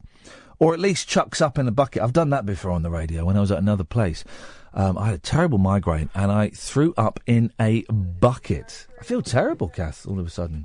Very... No, I don't want any pills because I will chuck them up. It's partly coming into a bloody hot studio, but I feel awful. Anyway, yes, Jonathan. Hello. Hello, Jonathan. I just rang in to make a point that I don't trust the media because the media has time and again over recent years lied about all the major issues. I'm assuming you're going to give me some examples now. Yeah, how the media has lied about Trump, lied about Brexit voters, covered up Hillary Clinton's crimes, covered up the crimes of her associates. How did they lie? OK, let's pick one of those. How have they lied about Trump? Saying that he's a misogynist and a sexist and a Nazi. Jonathan. He's a misogynist and a sexist. He was just slagging off a Miss Universe or a Miss World because he didn't like what she said. He was slagging her off because she was a bad person, not because she was a woman. Well, no, there's videos of her in the I think it's in the 90s. I watched a really interesting thing about her in the 90s or the early 2000s, where because he owns Miss World or Miss Universe, whatever it is. Let's say it's Miss Universe. I don't know, and she won it, and then she put on £20, and he called her fat. and he made her go and lose weight, and he invited a press team to film her exercising and shamed her. He shamed her. Well, that's misogyny. That's misogyny. If she put on £20, then that isn't misogyny. That's fact. Yeah, but no. But to call her, no, Jonathan, to shame her in public and to organise a fitness regime in front of the press, that is shameful. That is misogyny, mate. No, it isn't. Yes, it's Jonathan, you, mate, listen, sometimes you come on, you put on a half-decent argument, and I can be bothered with it. I can't be bothered with it tonight, mate. You're talking rubbish. You're talking absolute rubbish. Well, Thanks for calling. Let's go to Alan. Good evening, Alan. Good evening, Ian. Hip, hip, hip. Hip to the power of three. What? Hip to the power of three. Thank you very much indeed. It's hip to be cute. What kind of cake? Exactly. No cake tonight, please. No cake, please. We're British. Anyway, our friend Boris is in Birmingham. Who? Boris Johnson's in Birmingham. So what? They all are. It's a party conference. Yeah, I know. It must be an exciting moment for the residents of Birmingham. Well, apparently they've closed all of Wall Street off. Right. Because of the heightened security alert. Oh, jeez. I mean, terrorists aren't going to want to go to a conference, right? Because they're boring. I've been to party conferences. They are boring, man. Nothing happens. Remember what happened when the tours were in Brighton in 1984? And the IRA had that bomb in the Grand Hotel. I take back everything I said. Terrorists will want to go to conferences. They tried to take out Mrs. Thatcher, didn't they? Yep, they certainly did. They blew off the front of a hotel. I do remember that. I mean, the conferences are boring. This one is particularly boring because Theresa May is. I'm going to say this, right, and I think I'm going to be the first person to put my cards on the table about Theresa May. Theresa May is going to be the most boring Prime Minister we've had in decades, possibly even more boring than John Major. Boring than Major? They should bring back spitting image. Can you imagine her as a latex puppet? Can you just take that, whatever it is in your mouth, it just sounds like a sausage or something sausage-shaped. I'm sitting by the fish pond. That would be what it is. You're doing what by the fish pond? I'm sitting by the fish pond. Okay.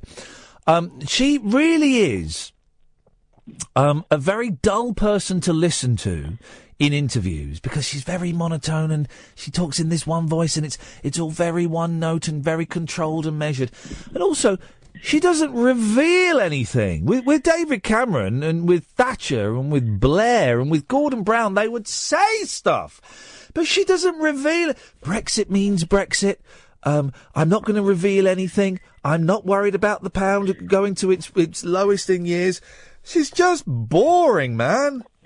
Well, can you imagine if they brought back spitting image? No. It would be a great puppet like John Major. Yeah. I sold a spitting image puppet yesterday.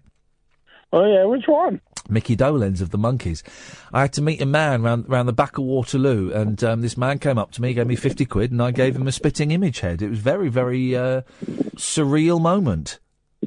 I mean, how did you manage to get Mickey Dolenz's head? I chopped it off his body. Ooh, cannibalism. Oh, I didn't eat it. I'm not a pervert, mate.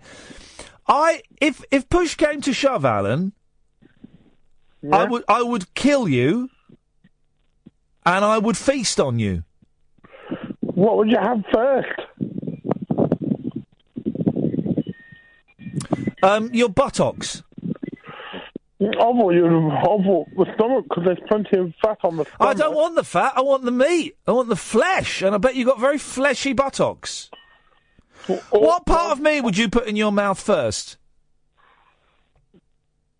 It would say the leg. You go for the leg, would you? So if we ever got stuck in a lift, say, or on a mountaintop, now we've had this conversation, yeah, we would both be eyeing each other up, knowing that the other one would want to kill us and eat us. unless Kath's stuck with us and she could have us both. She certainly could, and then we could kill her and eat her. Oh, you mean... Kath could eat both of us? Yeah, well, again... Just give me a second. Yeah, that could work. Childish and offensive, and I can tell Kath is typing a furious retort on the screen. She says, yes, she'd be up for that. Lovely. Okay, Alan, I'm assuming we've reached the end of that call. Till tomorrow night. You say that. Well, not tomorrow night until we've had a sleep. Thanks, mate. Take care. Ta-ta. 0844 499 1000. Late Night Iain Lee. Unfiltered Night Talk with the original king of unconventional conversation on Talk Radio. We have ways of making you talk. Evening, dear listener. This is Iain Lee. This is Talk Radio. It's the late night phone-in show about nothing. Imagine that, a show literally about nothing, where you can call in about any old iron, any old iron. Now, I'm not feeling particularly well. I don't know why. A little bit of a stomach bug, I think. So we might end the show with an interview I did a while ago with David Icke. How's about them apples? It's a good interview with David Icke, actually. You might enjoy it if you haven't heard it already. So we'll do that. Apologies to all the boys and girls listening at home. But, that caller just dropped off. Do you want to get Richie back, please? Yeah, these things happen. But do give us a call if you want for the next 45 minutes or so. 0844 499 1000 is the telephone number. We call you back. So far we've talked about cannibalism. We've talked about music. We've talked about all kinds of things. Maybe one day I should sit down and keep a note of what I'm talking about. It would be easier to refer to. Let's go to Richie. Evening, Richie. Oh my goodness! Am I straight on? Well, you have been waiting, and then you disappeared, and then you came back. So, I fell off. Do you need a run up? Do you want to wait for a minute? What do you want to do? Oh, you only gave me a second. Do you want 30 seconds thinking time?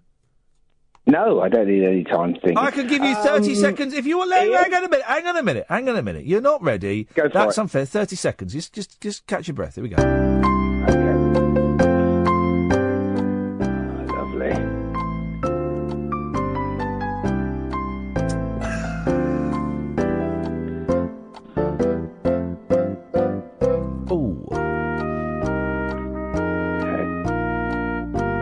Okay, we're 15 in. We're 15 in now. 20. 25. Hello? Do you want another 30 seconds? That's it. We're 30 seconds. Well, do you want another 30 seconds? You still sound incredibly underprepared. No, I'm absolutely fine. I'm going to give you another 30 seconds. Hang on. Let's go for it. Oh!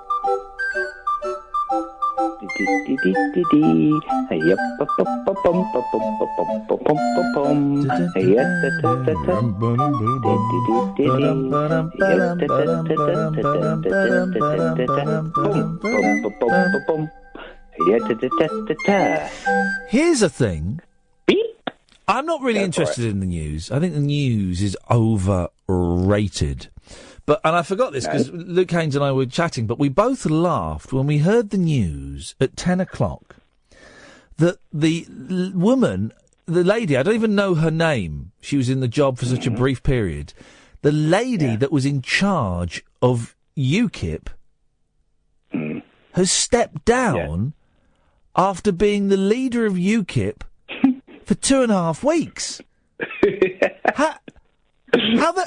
How the hell does that happen? What happened there?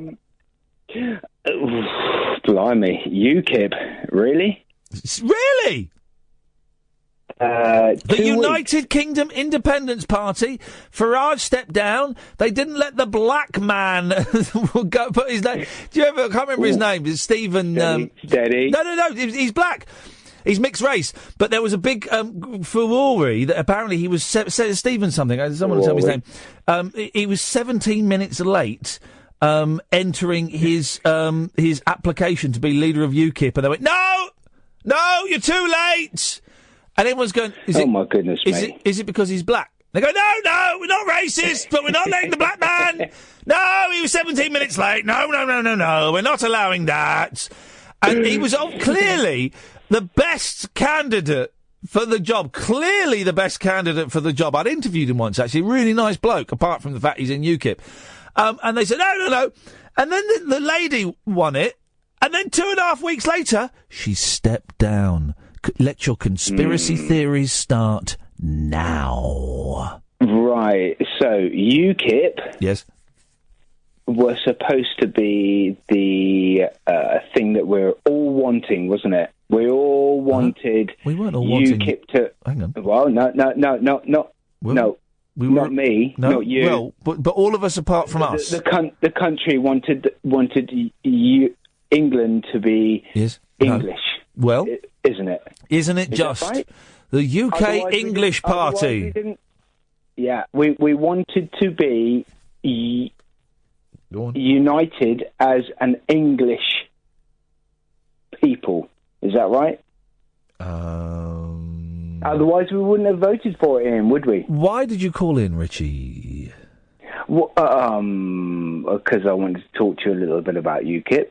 Okay. And I've got a couple of other things I want to talk to you about. But UKIP were struggling, weren't they? They were struggling. And then what happened?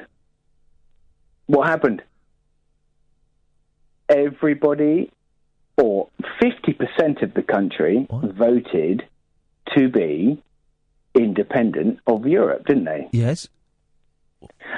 That doesn't mean to say that 50%... It was more than 50%. 52%, I think. Something wasn't like it? 48, 52? Something like that, yeah. So it was literally a 50-50 split, wasn't it? Well, no, it was literally... 52. It was literally not a 50-50 split. It was very much half of the country, wasn't it? No. Because okay. There's 60 million people in the country. Well, or thereabouts. Thereabouts. Yeah. 30 million people, or thereabouts, voted for one thing. No, they didn't. Okay. Well, because you're including children in that. You're absolutely right. Thank you. I've got it wrong there, haven't I? Yes. No, Ian, very good. 50%. What on earth? Should we say? Oh, well, no, but it wasn't. You keep going back to the 50%. It wasn't 50%. What would you think it was? Well, how many children are in the country? I don't know, 10. Is it 10? 10, is it? But we must, as a voting people, how many of the youngsters voted? Do you think a lot of the youngsters voted? Under 18? Well, no. None. Okay, so no, they wouldn't have done. But they're like, let's say 18 to 24. Right. Did they know what they were voting for? Yeah, they were voting for Brexit or not. They were voting for Brexit. Yes. Do you need why need another 30 seconds? Why were the youngsters voting for Brexit? Well, I don't know what they... We're not supposed to be talking about Brexit. We're not supposed to be talking about Brexit. Right. I didn't want to talk about Brexit. Okay, what do you want to talk about? What I'd like to say is that as the show, as it stands, is growing, it's become much, much more inclusive towards more people so far. And it's excellent. The show is excellent. But can you hear me? Okay. But why are we talking about the politicians and the Brexits? When I asked you just a minute ago what you called in to talk about, you said, I've called in to talk about UKIP and Brexit. Well, yes. So that I don't want to talk about Brexit. Okay. But I'm just coming off of the last conversation that we were having on the phone. That we were having on the conversation. Okay. That was on that we were having, and I don't want to talk about that. Okay. But what I do want to say is that over the last couple of days, I have heard you pick up. You have been really starting to move forward. What? Well, from what? From whom to where? From last week. Yeah. You were very down. Yeah. You came up. Yeah. We had some really great shows. Thank you. They were really awesome. That's great. But and don't talk about the goodness, the Brexit. You just said you wanted to talk about Brexit. Okay, well, I'm going to talk about Brexit for 1 minute. You just said don't talk about it, and now you want to talk about it. Can I have 20 seconds? I haven't got 20 seconds of Brexit. Go. Can I have 20 seconds of Brexit? Go. Right. Jeez. Okay. Right. Are we going to be better off as a country without being in Europe? No. We're going to be worse off. How does that work? I don't care. I mean, I don't know. Are we going to be better off being in Europe? Yes. Hunt's going to kick out all the foreign doctors. He says we're going to train up 1,500 doctors a year for the next 10 years. So that in 10 years' time we'll have enough doctors, we won't need any foreign ones, and they can all go home. I think we need those, don't we? Because they actually work hard, don't they? The foreigners work harder than the lazy British doctors. They do, because they want to work for it. Brexit. We've got people in this country who don't want to work for their money.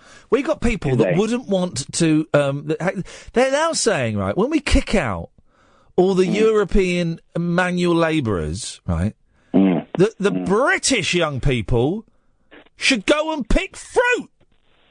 I don't want to pick fruit. You ever been strawberry picking?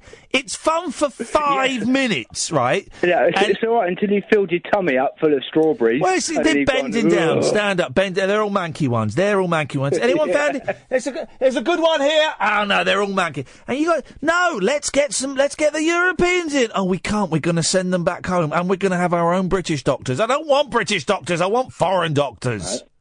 No, because they work hard. I think I've understood the situation. Right, so the people that in this country, youngsters, who were voting, were they not? Did they vote or not? Okay, I've cut him off because I've got literally no idea what was going on there. Julie. Hey, Ian. What kind of cake? Battenberg? Battenberg's a very heavy cake, isn't it? It is. It really is. It's a weighty cake. Weighty cake, but pretty. Yeah, it looks good, actually. How do they do that? Is it 4 different cakes? 4 quarters of... 2 cakes cut into half and then put on top of each other, but opposite. Okay. And then they cover it in was it covered in marzipan or something? Marzipan. Oh, I don't like marzipan. Nor do I. I'll pick it off. And I'll tell you why, because I remember being at my Nanny Peg's house when I was about 5. I went to the kitchen. There was this big rectangular yellow block. And my Aunt Diane said, do you want some of that? You'll like that. I went, yeah. And I had a massive bite of it. And it was marzipan. And ever since then, same reason I couldn't eat olives for ages. Because when I was about 16, I had my first olive. But I thought it was a grape. So my mouth was set for grape. And I got olive. Yes. Now I love olives. So... Good. Still don't like marzipan. That'll learn them. Certainly will. Anyway, Julie, what have you got for us? It's really kind of hearing people talk about judging people and giving them second chances, and on this hand he was bad, on this hand he was good. I've got a personal dilemma. Uh-oh. No, well, not personal, but it involves me. I'm in so two minds what to do. Yeah. I'm just so confused. Okay. Can I tell you about it? You certainly can, yeah. So this is a brief backstory. It's about my aunt, who's actually my mum's cousin. So I call her aunt, but she's related, but she's distant. She's always had an obsession with Native America. Yeah. Or Native Americans. And about 8 years ago, she left her elderly mum and 4 grown-up children to pursue love in America. Wow. And got married to a Native American who was currently serving a prison sentence. Wow, this is an exciting story. Okay. Yeah. There's loads more to it, but so that's that. Now, unfortunately, my cousin, her son, died 2 years ago of drug misuse. Of what? Sorry. Drug misuse. Okay, drug. Okay. And it was very unexpected. Nobody really saw it. Saw it coming. He wasn't like down and out or anything, but there we go. So she was in America, and she's been struggling financially because she's married to an ex-convict and he hasn't got any other skills. And she phoned me up to say that she'd put on a donation request on Facebook, and a lot of her, not tribes, but community had donated to pay for plane tickets for her and her husband to come across to the funeral. Okay.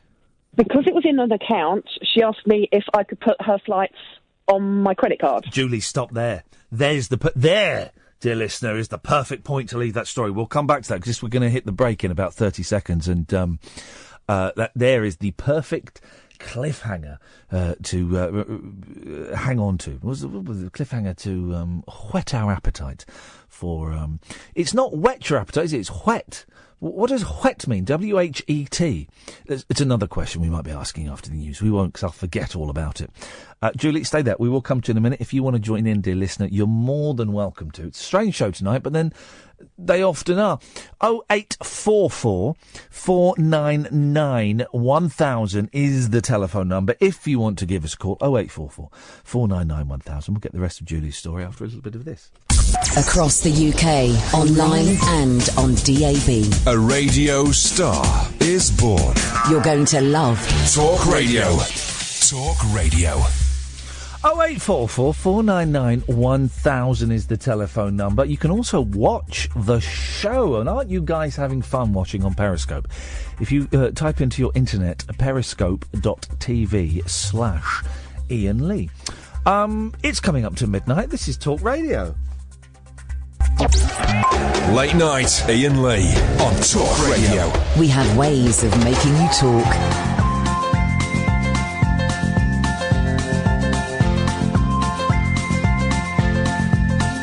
There's a voice that keeps on calling me.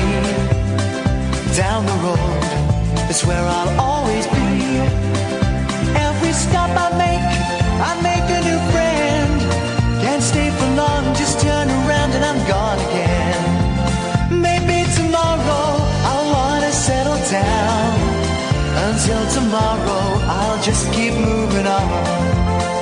Down this road that never seems to end. When new adventure lies just around the bend.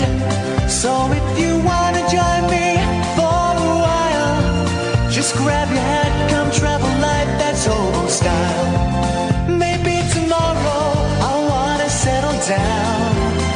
Until tomorrow, the whole world is my home. So if you wanna join me for a while, just grab your hat, come travel light, that's old style. Maybe tomorrow I'll wanna settle down. Until tomorrow, I'll just keep moving on.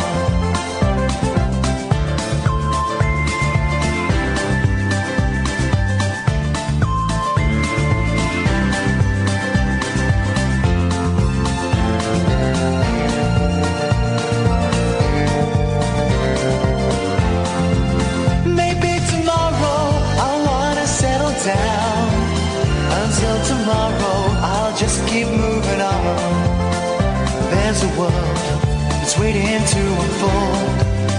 A brand new tale no one has ever told. We've journeyed far, but you know it won't be long. We're almost there and we paid our fare with a hobo song. Maybe tomorrow I'll wanna settle down. Until tomorrow I'll just keep moving on. So if you wanna join me for a while, just grab your hat, come travel light, that's hobo style. Maybe tomorrow I'll find what I call home. Until tomorrow, you know I'm free to roll.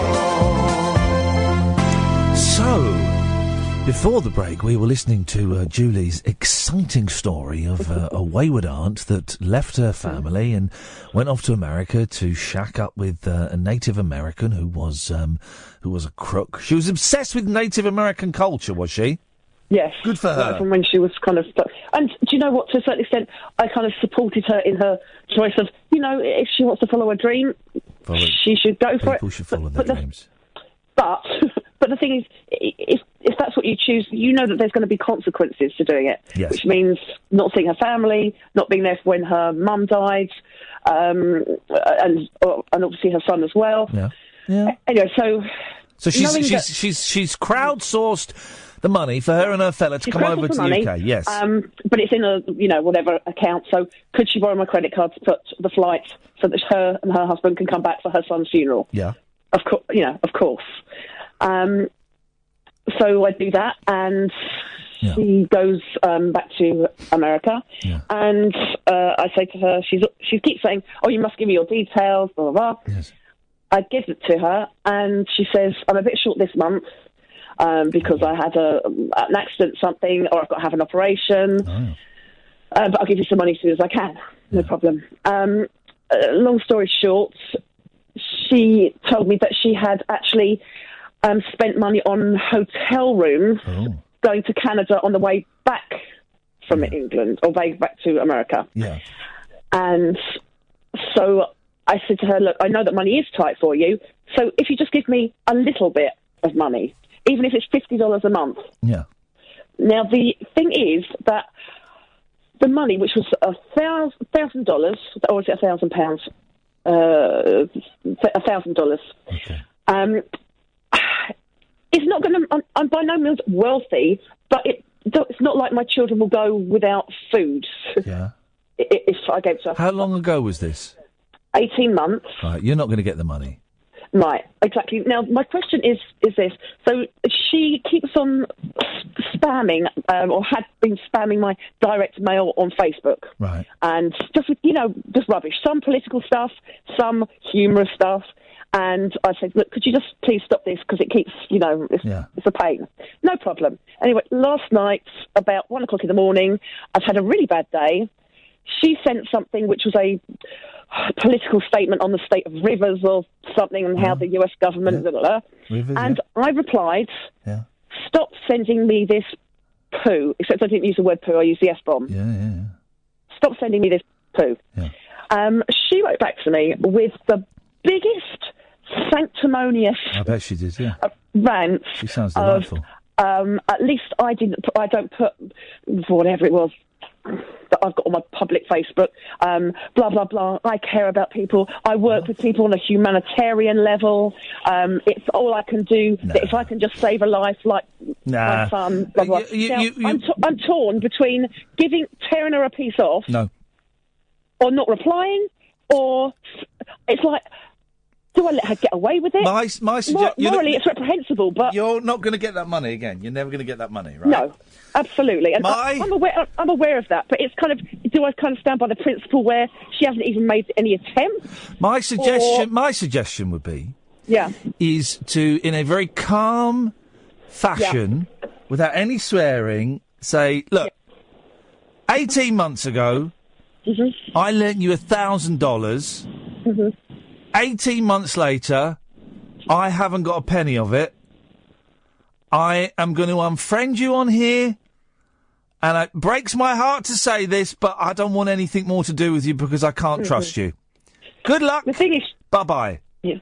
The thing is, she's such a drama queen. Let her be dramatic. Just get. You just think, is it going to create more? I don't know if it's worth the aggro. I don't want anything more to do with her. But should I just not say? I just don't know. So you think? Well, if you don't say anything, it's up to you. But if you don't say anything, if I don't say anything, it's like it's okay. Can I be honest? Please. I think you enjoy the drama a little bit as well. Sorry? I think you enjoy the drama a little bit as well. I used to, but not anymore. Okay. If you don't tell her what the problem is, she won't know, and she'll think that you've buggered off because of her sending a thing about a river. You need to make it clear and explicit that you are upset and hurt and disappointed that she couldn't repay your generosity, and you don't want anything more to do with her. You have to write off that money because that's never going to happen. It's already written off, yeah. And when she sends abuse either directly to you or if you block her, she will send it via other people or she'll find your email. You have to ignore. I had a brilliant email, right? And I'll tread carefully. I had a brilliant email on Monday, right, that was so full of poison and so full of vitriol and was literally insane in the accusations it was making at me, that me and Kath read it again and again and again, and we laughed out loud at this email, right? Yeah. And it would have been so easy for me to have written back or to have come on the show and said this person's name. It would have been so easy to do something, right? And we both agreed the best thing was to walk away from it, because getting involved in a hissy fit with a complete idiot, it shortens everybody's life and no one wins. So we now keep that email, and when we're feeling down, we look at it and laugh and feel sorry for the poor soul that had to send that. And I suggest you just have to walk away and let go of the drama. But I think you quite enjoy the drama, Julie.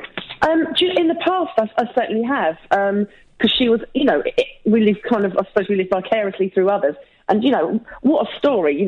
My aunt's gone to America. She's married somebody who's in prison. She decided at the age of 56 that she couldn't pay the bills. She was a medical rep, had lied to get her job, and then started sleeping with clients and became a prostitute at the age of 56. I mean... let it go. Unbelievable. Let it go.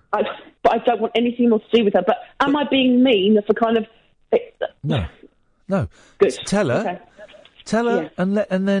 and wish her luck and peace and love and happiness, and let her go and block her and never speak to her again. I mean, she will write to you, or she will send, and she will probably send something really angry to you that will get your hackles up, and you just pity her and delete it and just let it go. My ground, but stand my ground. Yeah, let it go, man. Yeah, really appreciate that. Thank you, Julie. There we go, you see. It's true, though. There's an email the other day. It's just so funny. Genuinely. Laugh out loud. Nuts. I've shown it to a couple of friends and they've gone, what? Say what? 0844 499 1000. This is Talk Radio. Across the UK, online and on DAB. Late night, Iain Lee on Talk Radio. We have ways of making you talk. 0844 499 1000. I'm not feeling great, but I'll stick around to the end. We won't play the Day We Like in for you. We'll save that for another day. We've also got Susie Quattro lined up, which we recorded. Got Melanie lined up. That was a tricky interview, Melanie. Yeah, she was... quiet. Yeah. It's quite quiet. But brilliant, but delightful. It was a brilliant story about Jimi Hendrix on a plane and Jim Morrison backstage at the Isle of Wight. The word I was going for was she was, nervous, I thought. A little bit nervous. Yeah. But charming. Yeah, she was really charming. She was lovely. I've just retweeted a naughty picture. Oh. Have you seen it? No. It's about the UKIP woman. Is it the one that Kathy Burke put on? Diane James resigns after photo of her and Jimmy Savile found. And basically it's a picture of Ronnie Wood, who looks like Diane James. And Paul Weller looks like an old woman there. Oh, dear. What's going on there? Isn't that strange? It's really weird. Anyway, she didn't even last 18 days. She lasted. What's going on there? Hey, what's going on there? All the guessing games are. And then Farage said he might go back, and then he said he definitely won't. So we'll see what he thinks in the morning. Stephen Wolfe, was that the gentleman's name? I can't remember. I think he was 17 minutes late. Obviously, the best qualified person for UKIP, apart from the colour of his skin. Not saying that UKIP's racist, but the best candidate. Nah, we're not going to let you in, mate. Sorry. Bit late. You were a bit late. Little bit late there, mate. Oh, look at this. Front page of the Daily Mirror. Horror of the black magic lion killers. Turn to page 17. We will turn straight to the old page 17. Slaughter of the lions for black magic. What are they taking? Well, lions. No, but which bits? Normally they only want bits. Lions are being poisoned and mutilated in a spate of black magic killings in South Africa. Details of the slaughter emerged as an international summit on endangered animals in the country refused to ban the trade in body parts of farm big cats. Well, how do we know that this is for black magic? I suspect that there are people out there hunting lions, and they've gone, we need to make this story sexier. Black magic. Let's read on and see how the reporter... I bet they're going for the cojones. Martin Bagot.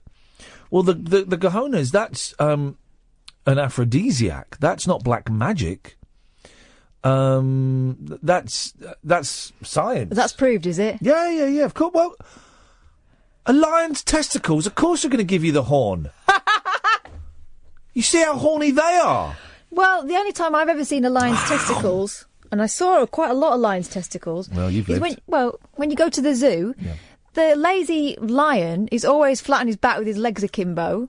The lioness is running around, getting the meat and sorting the kids out and everything. Well, the lioness won't be getting the meat of these fellas, let me tell you that. 13 lions and 2 tigers have been poisoned in the last month, with 4 killed in the latest attack last week. One of them beheaded. You don't hear... 0844 499 1000, by the way. We call you back. You don't hear of cows being mutilated, possibly by aliens anymore, do you? Cows and horses were... The 70s, the 80s, and some of the 90s. They got replaced in the 90s by crop circles. Constantly being mutilated. But it was like... some of it was cruel, but some of it was like laser... precision surgery that could only have been done by futuristic technology from space. Yeah, that's not your chupacabra, is it? No. That? No. Witch doctors are feared to be targeting the farmed animals for use in muti, a traditional Zulu practice using their body parts for medicines. Well, hang on a minute, which parts have gone missing? Because they found the dead animals, only one of them has been beheaded, so... Another possible end use is the lucrative Chinese medicine market. Well, they're clutching at straws here, aren't they? Kelly Marnwick. Right, this is where the story is bullshine. Mm-hmm. Kelly Marnwick of the Endangered Wildlife Trust said, if heads, feet and tails were removed, then there is likely a link to either Chinese traditional medicine or muti trade. But the tails... So this whole story is just what she thinks. The tails and the feet and the heads of all but one of the 13 lions and 2 tigers are there. Everything's there. So this is completely made up. One head has gone missing. And I bet you get... what do they call it? Brain cheese, don't they? Head cheese.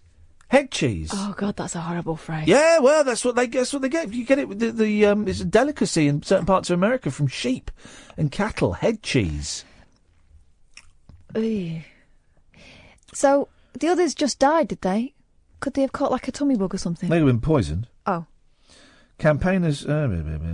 Tiger and a cub are among the big cats killed in the last spree. 2 lions were killed in an earlier poisoning. 15-year-old lioness, a 9-year-old lion died.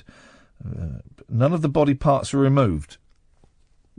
Well, Martin Bagot, you've just shot yourself in the foot. None of the body parts were removed, but the legs of one that was killed were bound, ready to be hauled away. Well, they wanted it for a bit of meat and a rug, that's all. So that's stories. His email's there. I'm tempted to email him and say, sorry, mate, have you read the story that you wrote? Because you said it was black magic, right? And you said that it's heads and feet and tails of black magic. And then you said that none of the body parts have been taken. So what are you going on with? Go on, tell him, right? I'm not going to email him now because you know me in emails. Yeah, have a little think about it first. This is the thing I've learnt this week. Have a little think about it. Baby Andy Goldstein, of course. Baby Andy Goldstein. I had a hairy baby. You had a hairy what? Baby. Okay. She looked like Pauline Quirk. Should really have looked at the papers. Hey, Pauline Quirk has opened up an acting academy near where I live. And I thought, this is exciting. She's got one. And then I was driving somewhere else and it said there was a Pauline Quirk acting academy there. Then I was in a third place and there was a sign on the back. She's got them everywhere. Yes. Franchise. So I'm guessing she doesn't come in and do it. I think it's got to be a franchise. You think... You license... Like a Saturday school or something. Pauline Quirk's likeness, and then you can... Because anyone can set up a drama school. I remember... this is a bit mean, but I'm not going to... No one will know who I'm talking about. I did a performing arts degree, as you know. And there was one person on there who was awful. Awful. Once we were doing a very pretentious piece in the style of Artaud, Jet of Blood. And we had a coffin, and we wrote on it R.I.P., and she said, why does it say RIP? Oh. And then about 10 years after college, we were watching London Tonight, and she'd won an award for setting up a drama school and teaching and stuff. And we're going, what? What? But what? How is that possible? What parallel universe have we slipped into? So, But I'm sure Pauline Quirk's is excellent. Oh, I'm sure hers is brilliant. But franchise, I'd imagine. I like Pauline Quirk. I think she's good. She was in that Coppers series. I tell you what, I've really gone right off. Was never really on it. Robbie Coltrane is the sex offender. Right, I need to see the rest of it because obviously we had visitors, so we had to turn the telly off. We turned the telly off because Luke came, and I thought that was rude of him to arrive on time. Yeah. Because we were watching that. I'm disappointed. Here's the thing. Here's what I'm disappointed about Robbie Coltrane, the programme. Yeah. A, it's called National Treasure, so when I tweet National Treasure is rubbish, my American followers think I'm being rude about Nicolas Cage. I'm not. No. B, he's not a paedophile. Well... He's not a nonce in it. He's a rapist. We still don't know what he's been looking at on his computer, though. C, there's too much of the crossing of the time travel streams, and now they're just doing it willy-nilly. And 4, it's boring. Yeah, I think it's terrible. But no one will say it's terrible because it's Robbie Coltrane, and Julie Walters is brilliant. I don't think Coltrane is that good in it, actually. I think she's brilliant. I think the word is one note. Yes. That's 2 words, but you know what I mean. And people won't slag it off because of what it's about and what it represents, and, you know, it's an important story and stuff. I think the daughter's quite good. Overacting. Oh, really? I think so. I mean, in my humble... If you disagree with us, Dillis, if you've seen this National Treasure, and people are raving about it, I don't think it's very good. I think it's dull. I think they're trying to be too arty with some of the shots. Oh, the shot of the coffee this morning. Oh, the coffee. What the flipping... But I will watch it, because I've started, now I need to finish. It's just the way I roll. Pain from ingrowing toenail op made me cut leg off. Flipping heck. She paid about $5,000 for that as well. A teenager paid to have her own leg cut off. Struth. After more than 3 years, about 3.5 years. That's what that means, isn't it? It's not 4. 3 and a bit. 3 and a bit. It says more than 3 years. I'm going to say 3.5 years. Of hellish agony caused by an ingrowing toenail.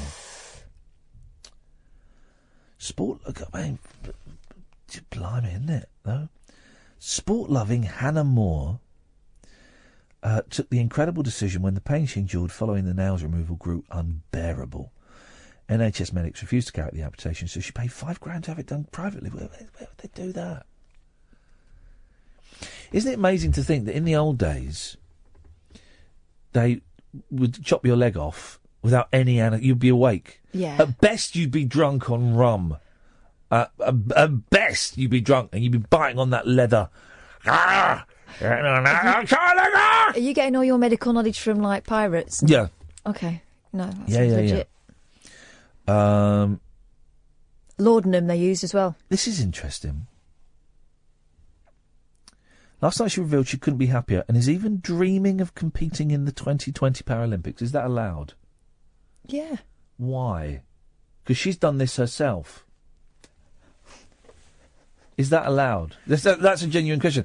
Because I could be like, imagine I was a brilliant sprinter, right? Brilliant sprinter, but I'm not quite Olympic standard.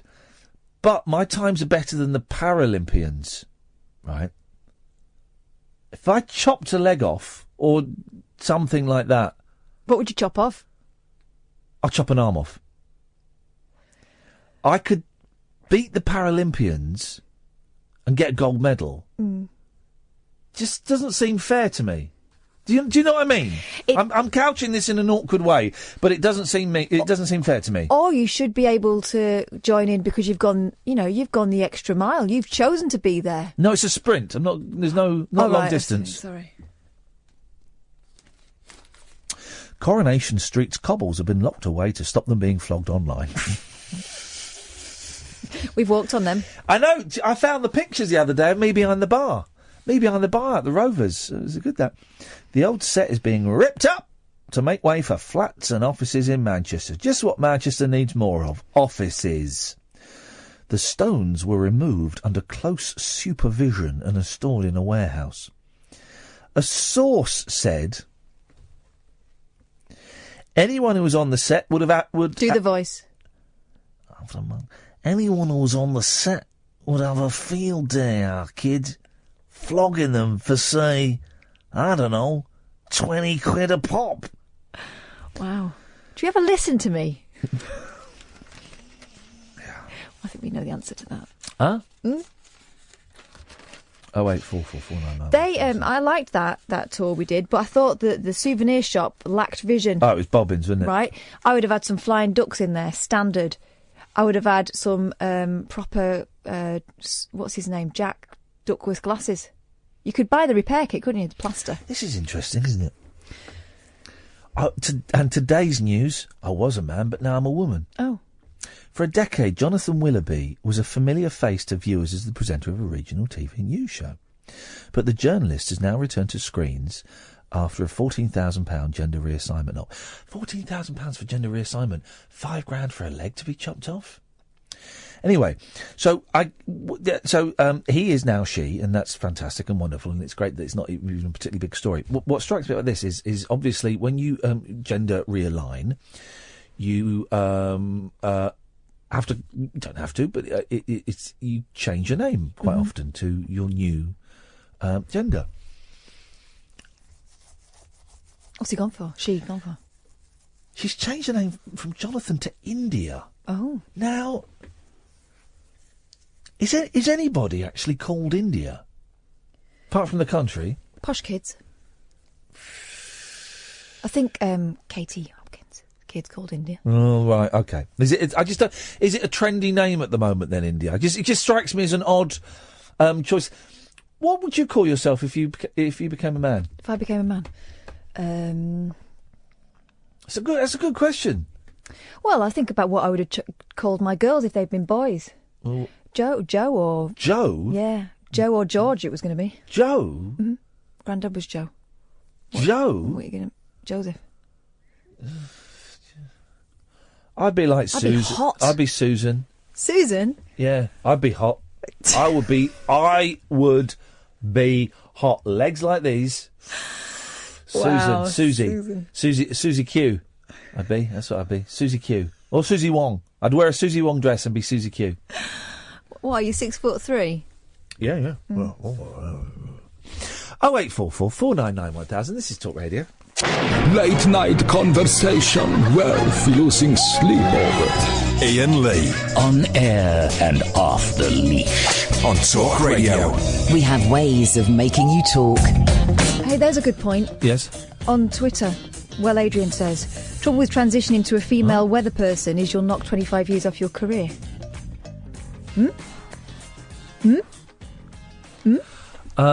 Scott wants me to talk more about head cheese. 08444991000. Yes, Dennis! Good evening. No, it's good morning. No, it's not. Yes, it is. It's 12:30. It's good morning. We haven't had a sleep yet. Well, that's hard lines, isn't it? Yeah. Catherine, can't you teach him a Manchester accent? Well, I've been trying. We're both Mancunians, for God's sake. Aye, kid, I go to foot of our stairs inside the I've pots. never heard anyone say that. I'm saying it now. It's Joy Division. Is it? It's Joy Division, silent pots at foot of our stairs with Joy Division and New Order. Unfortunately, mine's not a proper Manchester accent. Dennis, did you ever go to the Hacienda and go raving there? No, where? At the Hacienda. Where the hell's that? Manchester, mate. Manchester, mad for it. Well, you're never mad for it, Dennis. You ever go to the Hacienda and got some pills and I'm mad for it. It's Hacienda. Hacienda, Orchid, at foot of stairs with New Order and Joy Division. No, they wouldn't let me back in again. Hacienda, Orchid, Joy Division. By God. Joy Division, Dennis. It's Joy Division. It sounds more Mexican than anything. It does, doesn't it? It's Joy Division on Third Vine. Bandit. I'll tell you what, kid, I flipping love Joy Division. They're playing a gig at Hacienda. Let's go down there, get some pills, on Manchester, mad for it at the Joy Division Hacienda. Right. The thing is, Dennis, this is the voice he does when he's taking me off. I know. Unfortunately, half my accent is Yorkshire because I have a lot of Yorkshire in the families, but nevertheless... Mad for it, Dennis! Banging it up live at the Hacienda with the Joy Division. My lads take the mickey out of me with my Manchester accent and their deep south. You know, to talk about grass instead of grass. Yeah, my girls do that. Golf instead of golf. Ridiculous behaviour. Okay, I'm going to cut you off now, Dennis. Oh, Dennis. The fake-away pizzas... How does this even make sense? Right? Go on. 1 in 4 takeaway pizzas tested in a probe, I'm guessing with a probe as well, were topped with fake cheese. Head cheese? Head cheese. Head cheese pizza. Ugh. And the wrong sort of meat. Oh. I've got loads of mouth ulcers. Stop sticking your tongue in it. I need to start drinking again. That's what I need to do. Trading standards officers found turkey. All right, you're pushing it now. Being used, kid, instead of ham. Beef passed off as pepperoni. No.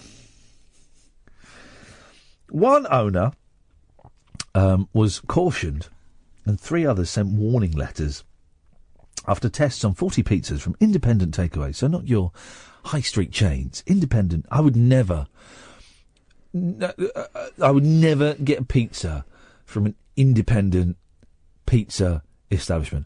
I want it from one of the chains. Oh, really? And I think you know what chain I want it from. Yeah, I know exactly which chain you want it from. We've got an independent pizza establishment in my town, and until the chain moved in, it was the place to go.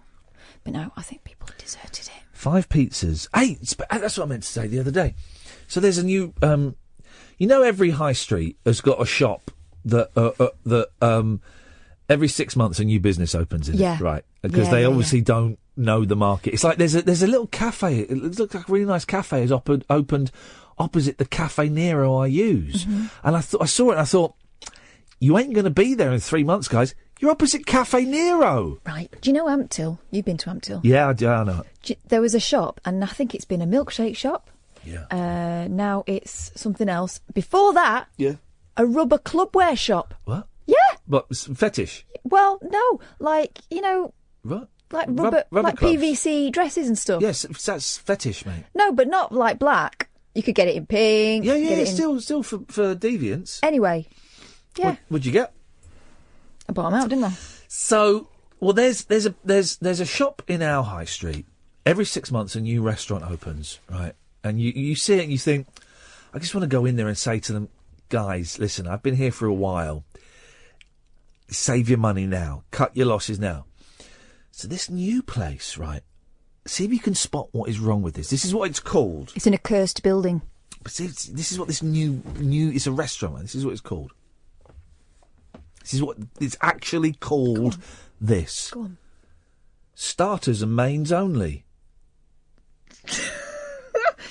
That's what it's called. Because everyone wants to skip starter and go for the puddings. Yeah, but what? Why?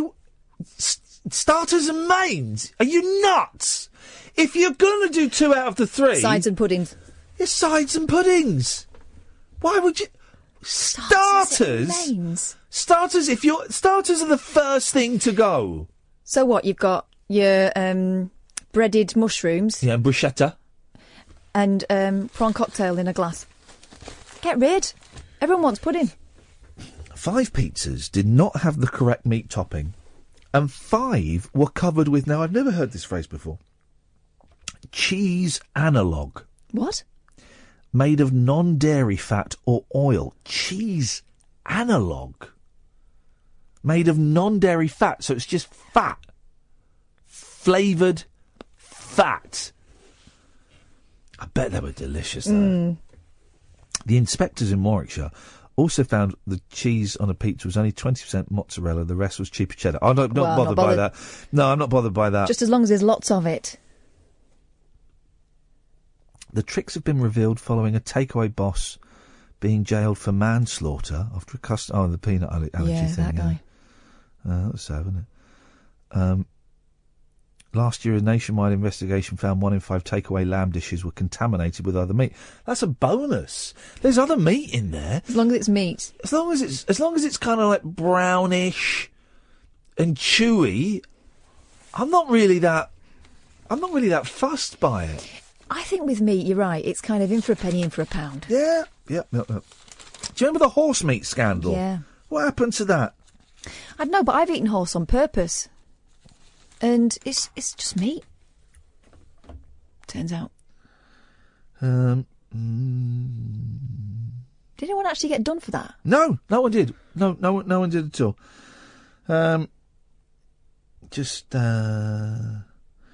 Reading about Terry Jones there. Oh, sad. Yeah, sad. Did you see the clip of him that they put up on Twitter of him accepting his award?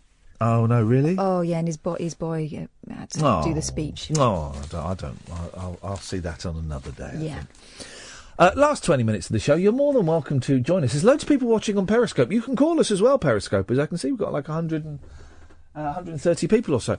0844 499 1000. This is Talk Radio. Unmissable late night radio with the original king of unconventional conversation. Make contact with Iain. Late night Iain Lee on Talk Radio. We'll get you talking. 0844 499 1000 is the telephone number if you want to give us a call. You're more than welcome to. Last 20 minutes of the show is kind of just kind of winding down, I think, is the thing. Oh, there's Karen Danchuk's boobs. She's going on an island, isn't she? She's doing I'm a Celebrity or something. Sexy selfie queen Karen Danchuk admits she wanted to dance around naked when she conquered Bear Grylls' Celebrity Island. I've met her. She's absolutely delightful and charming. The saucy ex-Labour councillor. Saucy. She wasn't particularly saucy when I met her. And former wife of Rochdale MP Simon Danchuk reveals she was by far the toughest in the group of showbiz stars. I bet she was. She's hard as nails. Yeah. Hard as nails, The she is. woman's got grit. Don't mess with her. Well, you know, sure, messing with her would be delightful as well. But I'm just suggesting, don't, whatever you want to do, I'm not bothered. Well, she might be bothered. Ask first. So many thought it would be like a beach holiday on a tropical island, she laughs. I'm not a pampered celeb, so I just got on with it. I am tougher than people think. And no-nonsense Karen's takeover as leader this week got results. Is this going on for, ages? I don't know. I thought it was a one-off. I haven't been watching it. Watch Celebrity Island with Bear Grylls Sundays at 9 p.m. on Channel 4. No. Is that the one where someone weed on him? Didn't Mel B wee on him or something? Whoa, really? Yeah. Some people would pay top dollar for that. Here we go. Go for a walk without leaving your chair. This is an advert. Your health. Are mobility issues preventing you from living life to the full? Yeah, they are, actually. I'm lazy. Missing those leisurely country walks with the dog? Can't get to the post office for those weekly essentials? Remember those fun walks with the grandchildren? It doesn't have to be that way. Weekly essentials from the post office. Enjoy effortless exercise, better circulation and greater mobility with this all-new circulation leg exerciser, trademark. Go for a walk without leaving your chair. Right. Hang on. Saying enjoy greater mobility, but it's telling you to stay in your chair. Yeah. Well, yeah, and it does. Revitalises and rejuvenates your lower limbs. Relieves the aches and strains in sore legs and feet. Keeps your legs and joints moving automatically. It's genius. Right. Get back on your feet with the doctor-recommended circulation leg exerciser, the passive motion device that keeps your lower limbs moving so you don't have to. Walking is something that most people simply take for granted. Just stand up and go. That's how you do it. That's how you do it. I forgot. Just stand up and go. Don't forget to stand up, mind. For others, like you, it's perhaps not that straightforward. If the simple act of walking has become something you actually have to endure, then it really can take its toll on your overall health and well-being. Thankfully, help is at hand. Basically, what it is, it's you sit on a chair, right, and you put your feet on it. Yeah. It moves. It moves your feet. Look, it's like that. And that's doctor recommended, is it? Yeah. Which doctor? It's Dr. Steve Mann. Oh. He says, I've seen firsthand the health benefits of the circulation leg exerciser. It's important that we stay as active as possible. Yeah. Oh, she's We'll I might get concur one with of these. £135.94. Jog on. Be cheaper to pay a European worker to just sit there and move my legs for me. Oh no, we're sending them back. Yes, Ray. Good evening. You were talking about shops that never seem to last long. Yes. I mean, I remember when I used to live in Finchley, in East Finchley, there was this shop which, I'm sure in about a year, it was 3 different shops.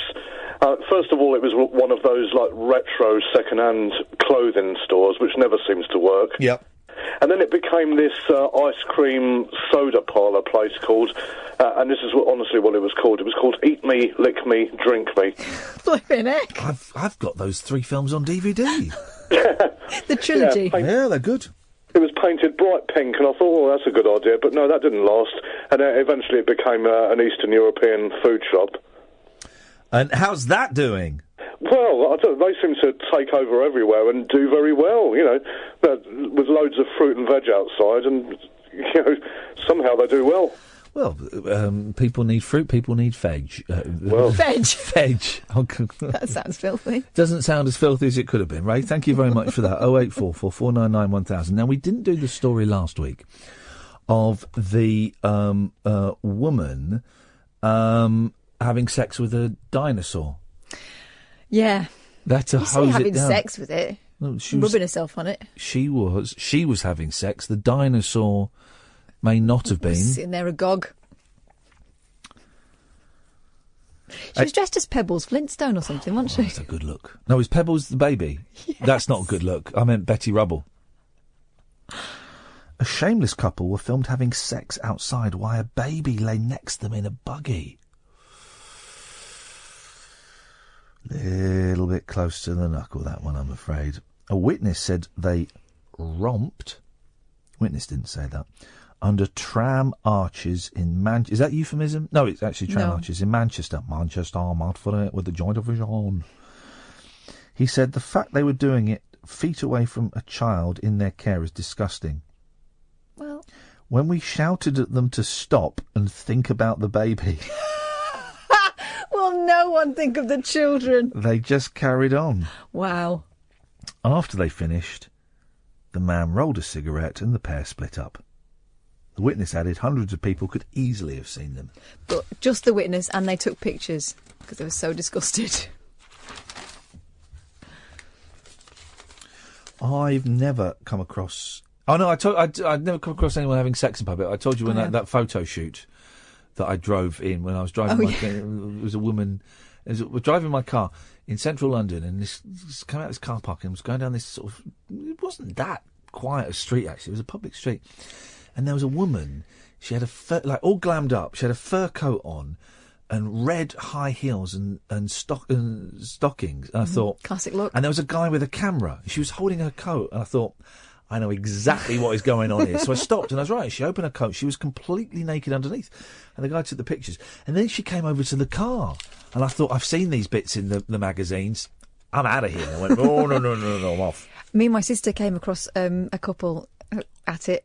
We'd been walking home from the central Nottingham. Aye. No shoes on, because we'd been dancing all night. My foot. Our feet were killing us. Dancing to the Joy Division. So we were walking back, and I said to Vic, when we get to the edge of campus, I'll phone for a taxi, because I've had enough of this. Oh. Got to the phone box, and as we approached it, I could see this guy in there, and he looked like he was sort of... Oh. He looked like he was sort of bobbing up and down. I could see his knees going. Yeah. And then as we got a bit closer, I saw that there was somebody else's knees up, and her feet were higher up. Guys. So I asked him to pass the handset out, and I told him the number. You joking? I am joking. We decided to walk it. Didn't like to interrupt. It seemed churlish. But in the phone box. Outrageous. Outrageous. It was the slow realisation of what was going on. I'm just finding a song to end because I do feel a little bit queer. Still, you feel a bit dicky as well, do you? Yeah, I do, but... Tell me how you feel, and I'll tell you how I feel, because I want to see if we've got the same lurgy. Like a jiggly tummy, like... Yeah. What is that? All you had was a packet of crisps. Yeah, and chocolate. And I licked the floor. Did you? A little bit. And I spat it in your mouth when you weren't looking. Nope. That'll be... Nope. There is a bug going around my kid's school. Yeah. That's what we're going to end on. What, on the bug? Yeah, that's what we're going to end on. Hang on a minute, let's do a little bit of wicked mathematic. Come on, Borders. No. 4, 5, 5. We're going to go 54.50. That's what we're going for. That's our out time. Are you sure? I'm not You're sure. Sticking with that? Not sure. I feel terrible. I actually feel sick. I really thought I was going to be sick earlier on. It's come back. It went, and it's come back a bit. So you feel like you want to burp? Yeah, I really want to burp, and quite a bad headache. I'm getting a headache. What's going on, guys? What's going on? I think someone's cast a spell on us. Villagers were last night at the centre of a whodunit over the disappearance of a noisy peacock. They launched an investigation after Pat the peacock vanished amid reports of gunshots and suspect a killer is among them. Yeah, but only a killer of a bird. It's not a real killer. Police were called after locals claimed they heard 3 shots. Boom, boom, boom. They failed to find any evidence or Pat, who was adopted by villagers 2 years ago after he flew. They are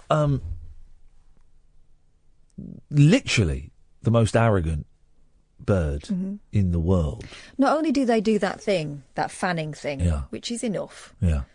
It's the yelling like, what was he called? Theophilus P. Wildebeest. Say it again? Theophilus P. Wildebeest. That's the fella, yep.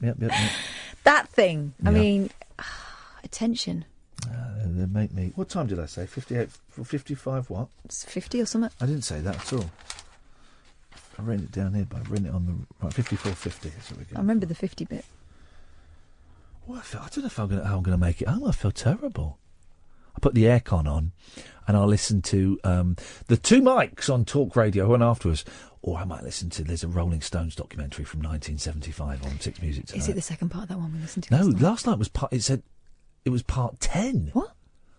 I don't know what was going on there. I enjoyed that, though. Really old-fashioned 70s documentary. Weren't they camp? Yeah. Now a cloud of suspicion hangs over the entire village of 258 residents. Officers have already spoken to farmer Chris Frank as Pat roosted in a tree near the guest house he runs. It's claimed he wanted rid of the bird. Flipping X. After receiving a negative TripAdvisor review because of the noise. What? But Mr. Frank denies any wrongdoing. He said, I was there that night, but I was shooting rabbits. The peacock might have been frightened by the sound of the gunshots and run off as there are woods nearby. Police are happy I've done nothing wrong. But a villager who confronted Mr. Frank on the night Pat went missing said, Fatty was shining a torch straight into Pat's tree, was shooting, and the Pat hasn't been seen since. It's pretty suspicious behaviour. It's like Midsummer Murders. Isn't it, though? Resident Michael Reed feared Pat may have been spirited away after being shot dead. He said, It was early in September and we heard shots. The next morning he was gone. He was a noisy bugger, but we all adored him. North Yorkshire Police spokesman said inquiries have been carried out, but no arrests have been made.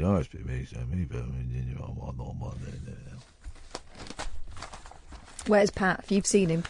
If you've seen Pat... Or Pat, if you're listening, get in touch. We're just worried about you.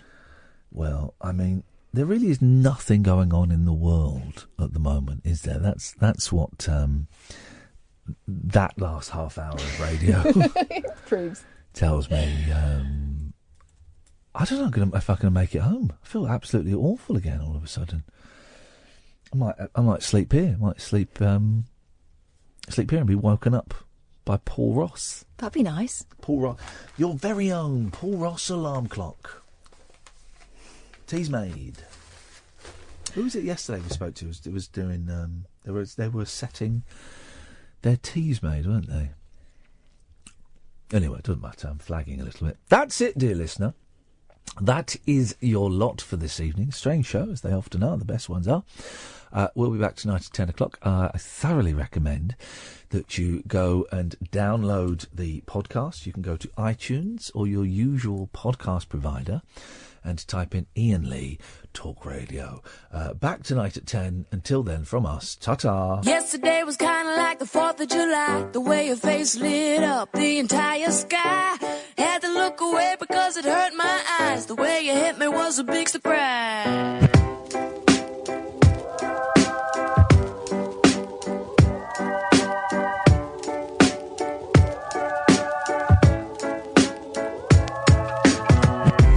Yesterday I really didn't know what to say. I wasn't making any sense, but it felt okay. Ask you if it was my birthday. This kind of thing don't happen every day.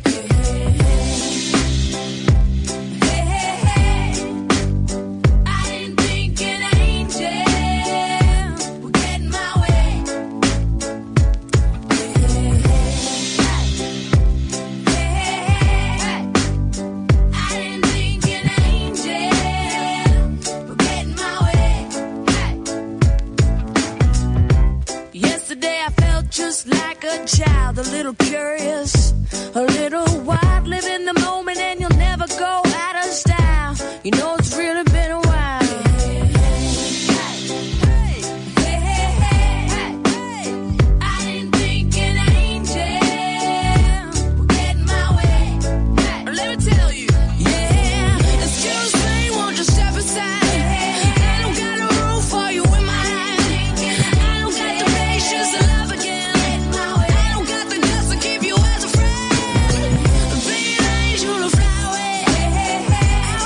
Some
Radio. We got entertainment, and we're not afraid to use it. Talk Radio.